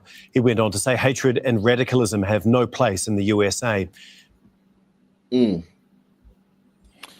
is going to give those normally level-headed pro-Palestinians a bad name. They're going to look bad from this. So, if Interpol gets involved, do you think capital punishment could be on the table? Nah, Interpol ain't getting involved, man. I'm just joking, man. This is the FBI. FBI ain't letting nobody come in. But I'm just saying, like, still, it's like, it's just a big deal with we just talked about how many people been killed, and like 2 people killed in one neighborhood in DC last week. 16-year-old was killed. Yeah, good. No, I was going to say the Mossad will be leading the investigation. Yeah, we're going to hear about anti-Semitism now for the next 2 weeks. It's just going to be. Oh yeah, and this one crazy Latino from Chicago, like they're going to act like it's bigger, like it's just everywhere. No, they're fucking. Unless this guy's part of some sleeper cell, some anti-Semite sleeper cell, this is just a random. It was random, right? Yeah, the president of Mexico is Jewish. None of this adds up. Yeah, I don't know. Now, if he turns out to be a Sun Burrito, can you see a protest where people might have a shirt that says "Walk with Elias"? I'm just saying. No. What's his last name again? Is it Ramirez or Rodriguez? Some shit like that. I see some shit. He could be a Puerto Rican. Some typical fucking. With reports, grief and growing concerns have a grip on Seattle's Pioneer Square neighborhood, where days after a deadly shooting took 3 young lives, more violence erupts this morning with reports of another shooting. We've made so much progress as a neighborhood, and to see the uptick in gun violence and just public safety issues has been really disheartening. Lisa Howard with Alliance for Pioneer Square helps promote and support the historic neighborhood. Today, she's among the many learning details about what happened just after 12:30 a.m. Seattle firefighters were near South Washington Street and First Avenue, treating a woman for pepper spray exposure. During that treatment, a gunshot rang out, and right near the firefighters, there was a shooting. Police say a 27-year-old man. So downtown Seattle is now turning into a war zone. And I live not too far from there currently. Do you feel that, or or is it just like you gotta? It doesn't affect you, or it's like. I don't really go there unless I have an absolute reason for me to. But other than that, I don't really hang around that. He mentioned that it happened in Pioneer Square.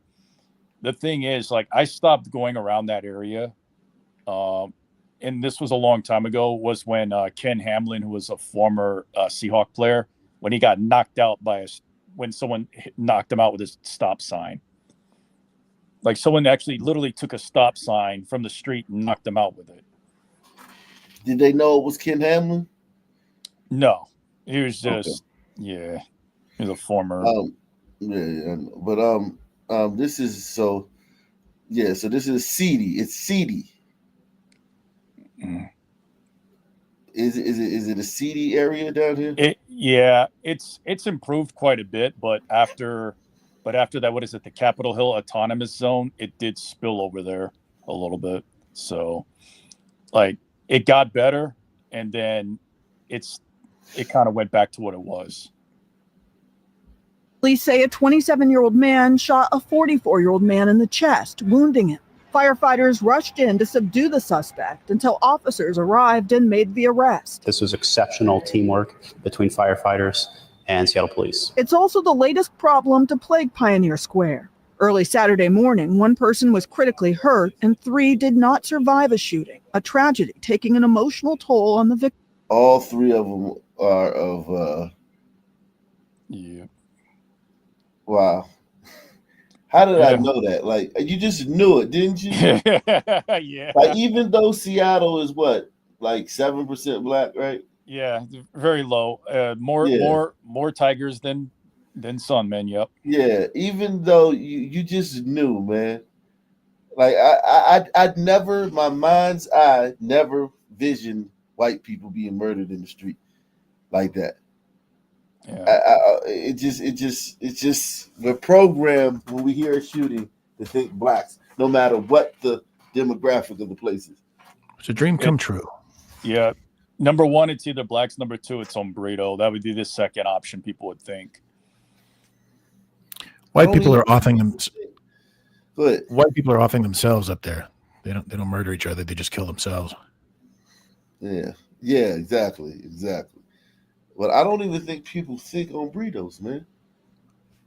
I don't think people think that. I don't think there's a shooting and people say, "Oh, that was some hombreros." I think The first they'll say, but if it turns out not, then they'll be like, okay, maybe it's the hombreros. Yeah. Families. Take this person off the street before they kill someone else and leave someone else's family shattered. Over the last 5 years, violent crime began to creep up in Pioneer Square, reaching 142 incidents in 2021. Then the area saw a gradual decline. But just this month, there have been at least 4 episodes of violence, leaving neighbors with lots of questions. So really trying to understand why and how it's happening so that we can stop it from happening again. No arrests have been made yet for Saturday morning's shooting. As for this morning's shooting, Harborview says the victim is in the intensive care unit in serious condition. Joyce. And are police considering, Natalie, any new strategies to try to... Let's see how the... it's still safer than Portland. Let's see how close is this Pioneer Square, whatever, to where they set up that chop thing during the Summer of Floyd? Just south of it. Yes, it's pretty close by. Man. Let's see how city leaders are tackling this problem. Yeah, it's a work in progress, Preston. We looked at data from Seattle's crime dashboard. When you consider that information plus the 2 shootings in Pioneer Square, there have been 8 shootings so far in the historic district this year. That is already 3 more than the total number recorded in all of 2024. Now, Seattle city leaders tell me that even though progress is being made in terms of public safety citywide, they acknowledge there is still work to do. After weeks of 0 reported homicides across Seattle, a violent weekend brought a triple homicide outside a Pioneer Square nightclub, leaving families in mourning. Everybody that had a little bit of glimpse of Kehlani was impacted by her. Okay, so this woman is what do you call it? No, she looks like she might be as big as she is. She looks like she might be Samoan, but maybe she is Umbrito. Yeah, maybe she is. She didn't deserve to die this way. Then a stabbing hours that's later okay. and another shooting down the block from the nightclub. So it was two sons in a two sons in a deep freezer. Councilmember Bob Kettle is the city's Public Safety Committee chair. And we just need to keep tackling these challenges and shrinking like the permissive environment that underlines these things as we move forward. He says it will take a while for the public to see the impacts of existing legislation at work in the effort to tackle gun violence. That includes a new bill setting safety guidelines for after-hours establishments, tougher penalties for street racing, and the addition of a real-time crime center that has yet to come online. What would you say is the city's biggest challenge tackling gun violence going forward? Part of this is the easy availability of the guns. And then also, a lot of times these are younger people. And this is where things like the after hours establishments bill is so important. This is making statements to them. The street racing bill, we're making statements to them, and we need to change that dynamics. Mayor Bruce Harrell in a statement writes police in 2 years have seized more than 3,400 guns from Seattle streets and boosted officer recruitment, but that more must be done to prevent senseless gun violence heading into the summer. I know there's other families suffering as well. I'm not the only one. Jeez. They voted for this. That's why I want to feel empathy for them. But it sounds like Seattle has a teen problem. Yeah, well, let's go down to Las Vegas, man. Good evening. A neighborhood on edge tonight after the third shooting in their area in just 2 weeks. You're watching 8 News Now at 11. I'm Denise Valdez. And I'm Brian Loftus. In a story you will only see on 8, reporter James Schaefer tells us how North Las Vegas police are now responding. We go to James. Brian, Denise, this was a hard story. Many we spoke with either did not want to go on camera out of concern for their safety or bluntly expressed concern for our safety. Police telling us what they're doing after the third repeat shooting for the same neighborhood. On Friday night, North Las Vegas police investigating a shooting death of a 15-year-old boy, later identified as Daniel Robles. Today, a vigil springing up, flowers and candles lit underneath the bullet holes still in the salon wall where Robles was shot. Friends writing Robles' nickname above his memorial. Our question, is the neighborhood dangerous? Well, during our reporting, one man pointed out where and what time people in the neighborhood could get dope, as he told us he did. Drugs appearing to be an issue for the neighborhood. As for the shootings, residents speaking to and texting us anonymously, saying there had been 3 shootings in 2 weeks, police confirming the repeated violence. Now, we spoke with around 5 businesses in the shopping center. Those business owners telling me they did not want to go on camera out of an abundance of concern for their safety, but some there the moment Robles died. Now we're asking, what are police doing about it? North Las Vegas police said they have carried out more than 30 business and neighborhood patrols so far this month, continuing to be a visible presence, saying in part, we will continue to carry out our vision, which is to enhance the safety and security of our citizens by providing effective, efficient law enforcement and promote community partnerships. As for what's next, police asking the community to reach out with any new information. And from what we encountered, it's a tricky area to talk about crime. Oh. Now, we also learned Robles was a sophomore at Rancho High School, only a week away from summer break. Police are still looking for the shooter. Brian? Well, James, as you know, many neighbors didn't want to be identified, but told us via text what happened to Robles is tragic and they need to stay vigilant. In the meantime, North Las Vegas police will hold a community meeting next week to dig into crimes. Killer bees are to blame following the death of an acclaimed. HIV has 2 different meanings: honeymoon in Vegas or homicide in Vegas. Wow. Let's see. Wow, Jesus. Can it be both? Can't you go on your honeymoon and maybe kill someone? Yeah, I guess. Look, we got a developing story. Developing tonight, a teenager arrested in the deadly shooting of a 16-year-old in Upper Darby. The victim identified as Khalif Webster, a sophomore at Upper Darby High School. And Kelly, the suspect, 17 years old, is being charged as an adult. What else did you learn about this case today and how it escalated so quickly? Well, Sheba, court documents did reveal some new details about the moments before and after 16-year-old Khalif Webster was killed and what the alleged shooter, 17-year-old Michael Nixon, might have said beforehand. Police would not release any details today about motive or whether or not the pair knew each other, but they did reinforce again that this was preventable. We're here today talking about a tragedy that should have never happened. Upper Darby Township Police identifying 17-year-old Michael Nixon as the... That's not an Ombrito last name. That's a glider right there. That's a whole glider.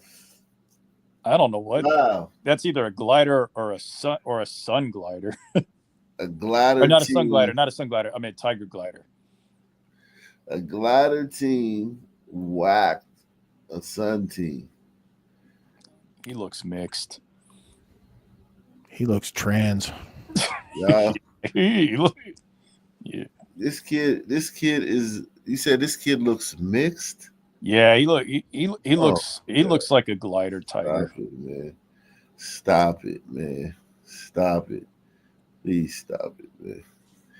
Stop it, man. Every time y'all listen, don't be that guy. Where y'all where you sit here all night and clown the blacks and shit. And the one fucking time a white guy shows up, you try to distance yourself from him and shit. Fuck out of here, man. Press one, man. The one time a white teen showed up all night, all of a sudden he's fucking fucking Cheech and Chong and shit. Goddamn Jackie Chan and shit. The fuck is going on, man? Not with those eyes. This is a white kid, man. All right, we'll go with that. The one time a white teen showed up, we've been banging on black teens for like 2 hours. The first white teen they got on the screen is all of a sudden Jet Li. Only they're trying this teen as an adult. That's the course. only difference. Of course. He's in trying to kill a black kid. I'm surprised it's not a hate crime. See, even Pullen Padgett says tiger and glider. Really? Yeah, right. Yeah, right. This kid's white. This kid's a white kid, man. What is he? What? Okay. He said clearly he was framed. Wait, what? Not release any details today about motive or whether or not the pair knew each other, but they did reinforce again that this was preventable. We're here today talking about a tragedy that should have never happened. Upper Darby Township Police identifying 17-year-old Michael Nixon as the person they say is responsible for shooting and killing 16-year-old Khalif Webster, a short walk from his home on Sunday afternoon. 2 families have been shattered. And Khalif Webster, like I said, will never get to enjoy life. Will never get to go to college. Will never have a family. Will never be able to do all the things that he should have been able to do if it wasn't for the cowardly act of Michael Nixon. Court documents reveal just before 3 p.m., Webster was riding a miniature dirt bike down Pine Street to Long Lane when surveillance video captured a person saying, quote, "You that young bull I seen the other day, you better not be." Documents say he said something muffled, then there's a gunshot. The video shows the shooter, police identified as Nixon, putting what is believed to be a firearm in his waistband and then calling someone on his phone saying, quote, "I just shoot somebody in their chest, bro." Within hours of the... Hold on. Who said who to what? Did the black kid say to him or did he say it to the black kid? I think it was the white kid video calling him out. captured a person... Webster was riding a miniature dirt bike down Pine Street to Long Lane when surveillance video captured a person saying, quote, "You that young bull I seen the other day, you better not be." Okay, yeah, he said that shit. Documents say he said something muffled, then there's a gunshot. The video shows the shooter, police identified as Nixon, putting what is believed to be a firearm in his waistband and then calling someone on his phone saying, quote, "I just shoot somebody in their chest, bro." Within hours of the homicide, investigators say they identified Nixon as a suspect, capturing him on numerous Damn, like he is literally like, yo, He's on camera like a mother. Yeah. Jesus Christ! Like There's this no is a question he slam did dunk. it. There's Yeah, no this question. is not like gonna be hard. Just Like he's slam gonna dunk. have to cop. He's gonna have to, take a plea deal. Yep. And if, What is the and if they history that he's offer him, alluding to here? What is it? What is that? Are you the one I saw the other day? What was that all about? maybe they had a beef. Maybe they had an interaction. They live in the same neighborhood. Yeah, that's what I'm saying. There could be more to this story. I don't know. This Well, kid- I'm getting this- American History X vibes from him. This kid right here. I think he would have said the N-word if it was that kind of a deal. He wouldn't say, "I just shot some guy." Yeah, exactly. Oh, He good said insight. he's gonna they're gonna have to offer him a plea deal, right? Because he's not gonna take this to trial, right? So when they offer him a plea deal, the blacks gonna be mad. Yep. Because they're gonna act like this is the first plea deal that ever been offered to a killer, right? Because he can't take this to trial. Because if they probably, I know they got the shooting on tape too, right? So they just Yeah. probably didn't show it. So it's like they can't take this to trial. So he'll take what? Murder one, but how can it not be murder? Is he one? also wearing a man purse too? I'm sorry. I can't. Yeah, that's where they keep their guns at. When you see a young boy with a man purse, he got a gun on him. That's like a way of that's like their signal that they're carrying a gun. But Maybe he felt threatened. Has anyone considered that? That maybe he felt. Yeah, threatened? I mean, I'm sure he felt threatened but it seemed like he was the aggressor. It seemed like he wasn't scared. Like it seemed like because he said, "Oh, you that young boy I seen yesterday? You better not be." And then he just walked off. Like he's not running. This kid is not running. He just killed somebody. He just kept walking, and then he got on the phone and said it. So this is a white Sun team. This is he not no lamb. You know what I'm saying? He not no sucker. Yeah. Except for his around. haircut. What's going on? Yeah, exactly.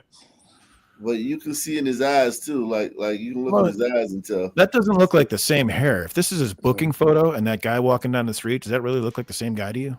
He doesn't for some weird reason. With a different haircut. Maybe he ran out and got a haircut before he got arrested, or maybe he wore a wig to go out and shoot a black kid. Or maybe this is an old mugshot. Yeah. That was mugshot makes him look hella guilty. Young bull I seen the other day, you better not be. Documents say he said something muffled, then there's a gunshot. The video shows the shooter, police identified as Nixon, putting what is believed to be a firearm in his waistband, and then calling someone. And look at this, though. He only shot the kid one time. Like, we never see that with Sun teens. Like, it's always the whole clip, bullets everywhere. You know what I'm saying? He shot this kid one time and killed him. How old was the victim? That's so white. 16. This is the whitest shooting ever. He shot him one time and killed him. The black teens, they'll shoot into a crowd. Like it'll be like 50 people standing, they'll shoot into the crowd and not kill anybody. It just hit somebody down the street. This kid shot that kid on a dirt bike. That kid was on a dirt bike. He shot him probably a moving target one time, killed him. That's the difference. When we talk about DNA, yeah, he fired one shot. He fired one shot on a kid on a dirt bike and just walked off. I don't know. This is not adding up. The white kid's the shooter. The black kid's on the dirt bike. None of this is making any sense. I'm just trying to figure out the motive. Yeah, it sounds like there's something. It's weird that he called him a boy too. What is he, like a year older than him? I mean, was he using boy in the sort of pejorative sense? Like it was 1953? Hey, boy. Hate crime. That ups it to hate crime. Yeah, shout out to Roy Rodriguez. You did call him a boy, so that's. But yeah, it's this glider. Listen, this glider team is cool as a cucumber. Fired, saw his mark, shot him on a bike one time, walked off on the phone as if nothing happened. You're safer around this kid. Don't get me wrong. Like, I'm telling you, a black kid would have emptied a clip and bullets would have been in cars, houses, and everything. Yeah. And nobody would have seen anything. And someone would catch a stray. Yeah. There'd be no witnesses. Exactly. This kid, yeah, there's gonna be witnesses with this one. Everybody's because you can snitch. He's white. You can snitch. That's the rule. Yeah. On his phone saying, quote, "I just shoot somebody in their chest, bro." Within hours of the homicide, investigators say they identified Nixon as a suspect, capturing him on numerous residential and business cameras. And on Tuesday, police executed 2 search warrants. One on Oxford Street. The chaos captured in this video provided to Fox 29, where a family member was taken into custody for questioning, police say. And another on North State Road, where another family member was taken into custody. Documents say that woman told police Nixon called her after the shooting and she picked him up. And Nixon admitted to her that he shot someone that he had an argument with a day or two prior. Police say Nixon turned himself in alone at police headquarters Tuesday night. We got to figure out another way to resolve conflict. Guns are not the answer, and it's just senseless. It breaks my heart. Mayor Ed Brown and police say they sat down with Webster's devastated family, who were not ready to comment about the arrest today. You know, they spent considerable time telling me how special he was, and he wasn't a troublemaker or not a bad kid at all. He had a bright future. Their child went out to play like every child should, and he didn't come home. Now, documents say detectives found fired cartridge casings and 2 handgun frames in the home that Nixon lived in. Police say the investigation is active and ongoing, and more charges could come for those responsible for. Just a terrifying scene at a corner store. They left out the part where the kid yelled "Free, free Palestine." They forgot to put that in there. Yo, you want to know something that was out of the ordinary? The parents are grieving privately. They didn't get on camera and That makes me think he was a good kid. Shucking and jiving. That makes me think he might have actually been a good kid because they're devastated. Just a terrifying scene at a corner store where police sources tell us a 15-year-old is dead and another 16-year-old is in critical condition after a shootout in, of all places, a corner store in Powellton. Sources telling us a customer inside the store opened fire, telling police that he thought the teens were about to rob him. Our Steve Keeley has more. A lot of stuff all the time been happening in all the stores, so we don't think that we've been endangered. Inside her store named after her, Marilyn Rodriguez's Maryland Grocery, was the scene where Philadelphia police sources tell me an armed 15-year-old was shot and killed, and an armed 16-year-old was shot in the face.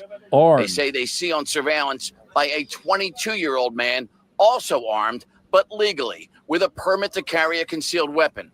Police sources tell me he stayed on scene at the store and is cooperating with homicide detectives at headquarters tonight, telling them he felt the 2 armed teenagers were about to rob the store and him at 2:15 this afternoon. And so he fired. The store had other customers and 3 workers inside at the time when the shooting happened. Marilyn showed me her surveillance cameras that captured what happened right in front of the checkout counter. Police are repeatedly watching the video, sources say, to see how it all occurred. That's so sad, because, this thing was supposed to happen. I don't know why the people do that, so they don't take care of each other, so, because we think that everybody is like us, we love everybody, but sometimes the people don't think on that, especially the younger one. You told me earlier that, a kid was in there that you spoke to. So yes, I spoke to a girl. She told me that she was in. Yo, Philly is undefeated. Philly is undefeated. Philly is always going to Philly, man. I thought this was a guy. I ain't even gonna lie. I thought that was a dude. Coming back from some costume party. Will Smith needs to come back and make a visit here. I thought this was a guy, man. This is wow. You told me earlier that a kid was in there that you spoke to. So yes, I spoke to a girl. She told me that she was in the store when this happened. She had to literally run over a body. So the young kids these days are just, everyone's just wilding out. We need a lot more guidance in the neighborhood. Community needs to, unite. Philadelphia police sources tell me this gun with an extended magazine able to hold dozens of bullets was put under this black Nissan across the street by witnesses, taken out of the store by them to keep it from being fired, sources tell me, saying this is the gun that the 15-year-old killed in the store was holding. The crime scene unit eventually picked it up to keep among the evidence, one of 3 guns. A second found in the store was the 16-year-old, sources say, and the third gun held by the only one with a legal permit to carry one, who fired in self-defense, he's telling detectives tonight. The store owner, the children just getting out of school, just thinking you're safe going to a store, and for something like this to happen, and in these times, my heart goes to everyone that's actually going through this. Even our community needs help. Philly is so consistent with that. Like, it's got to be something in the water, because there's no way. Like, first, it's like they're just the same molecules and cells as everyone else, right? You know what I mean? There's the same DNA as everyone else. No matter black, white, or Puerto Rican, every woman we see in Philly looks awful. It doesn't matter if they're black, white, or Puerto Rican. It doesn't matter. Oh, man. It must be something in the Schuylkill River, and that's probably where the water supply comes from. I'm telling you, man. And God knows what's in that river. And breaking right now in Fairhill, a man is dead after bullets fly during a violent confrontation with police. This is the 10 o'clock news. I'm Jason Martinez. I'm Sheba Russell. Philadelphia police say it all began when they attempted to stop a man on the street and he pulled out a gun. Dawn Timoney live for us tonight at police headquarters. Dawn, what have you learned? Well, Sheba and Jason, we have learned that police tried to stop this man. We have no idea at this point why they were trying to talk to this individual, but police say that the situation quickly escalated into a physical struggle, and that is when the man reached into a bag and pulled out a gun. This was the scene just after 6:30 at Somerset and Mutter Street. So we got that, man. He reached into the bag and pulled out a gun. Let's see. A beloved Philly rapper who was passionate about spreading love to other young people in the city, taken too soon. 30-year-old Quadir Johnson, also known as rapper LGP Qua, shot and killed on Mother's Day, and police are still searching for his killers.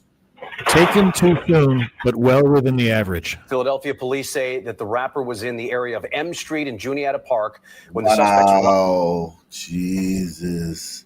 They got a... Shout out to Philly, though. They got cameras everywhere. They catch everything. Yeah. Like, yo, look at this shit. They got the shooting, and then they got, these dudes are fucked. I think suspect number 1 might be a chick. You look at it again. Also, like, I don't want to go off topic, but I know Chicago also has cameras. Okay, I was going to say that. Well, I wanted to talk about the cameras. Philadelphia police say that the rapper was in the area of M Street and Juniata Park when the suspects robbed him. They shot the rapper and then took off in a black Nissan Altima driven by a third person. Jesus. Yo, look at that. What happened to grainy footage, man? Like, this shit is like fucking, these are like your fucking picture you take, like, the fucking for your ID and shit. Yeah. How old do you estimate these teens are? Like 22, 23? They ain't 20. Nah, these kids are probably 16, 17. These kids ain't 20. Yeah, they're not 20 now. On Altima, driven by a third person. Tonight, his mother has a message for the suspects. Turn yourselves in. Our Shawnette Wilson sat down with her, and Shawnette, she wants to carry on her son's legacy. She does. She has a message for the shooters, of course, but also to the young people in the city who looked up to and supported her son. And tonight I also talked to his 2 young children, a daughter and son, now left without a father. Oh, my goodness. I'm still trying to process. It's been almost a week and a half since Tamara Davis's son was taken from her. And on the day she should have been celebrating being a mom. Davis says her only child left her house and never came back. I'm dealing with the best I can because I'm still waiting to see my son walk up the street. They gave him head for Mother's Day. This Thursday, reality will begin to set in when she'll be allowed to view her son's body for the first time. As a mother, it's hard, and I told the guy, I gotta let him go. And I'm fighting with it. Her 30-year-old son, Quadir Johnson, is known to Philly and around the world as LGP Qua, a rapper, yes. Time to stop the hate. But even deeper than that, he was a poet, a storyteller, known widely as the voice of the youth. My son was... You ever heard of this guy?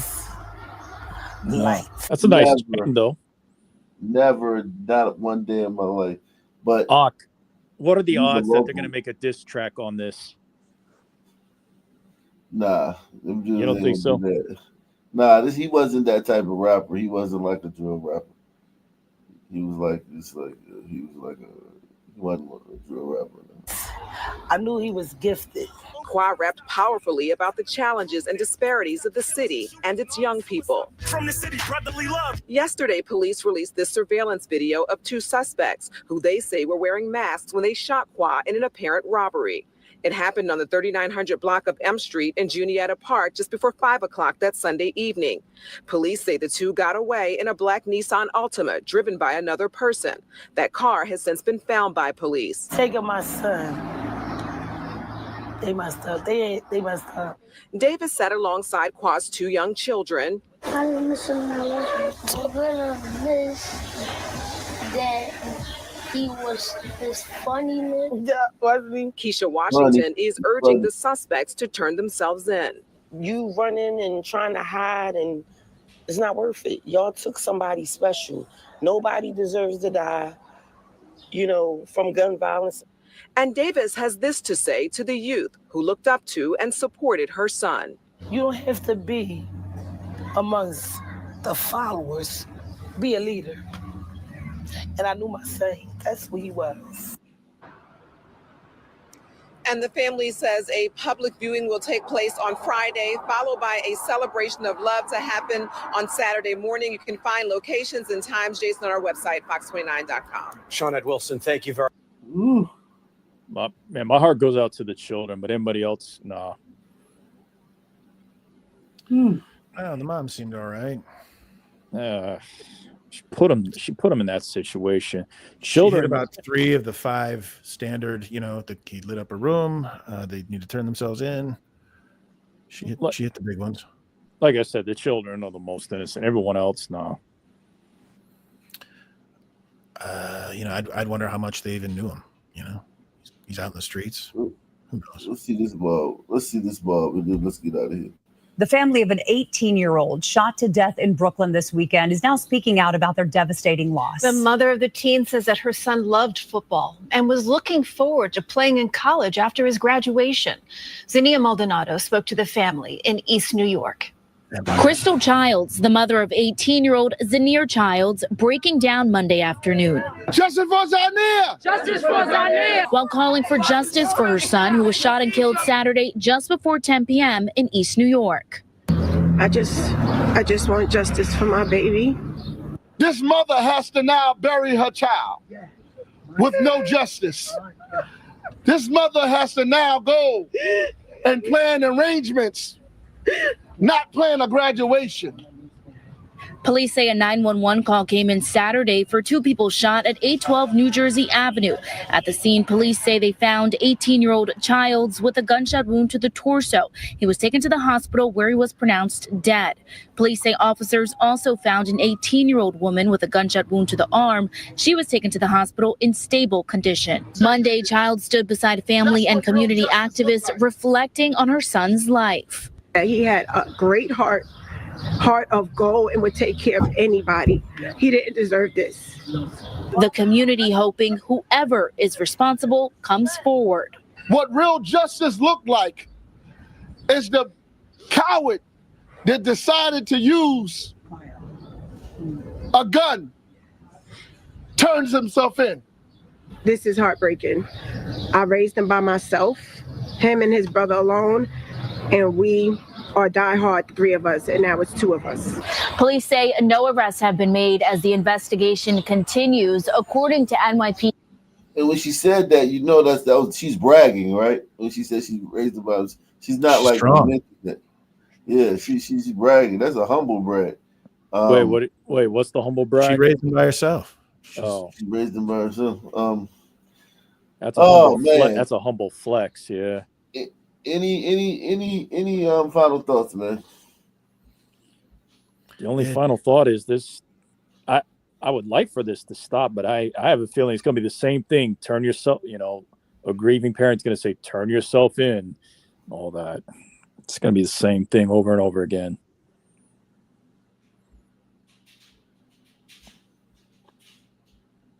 Same black time, same black channel.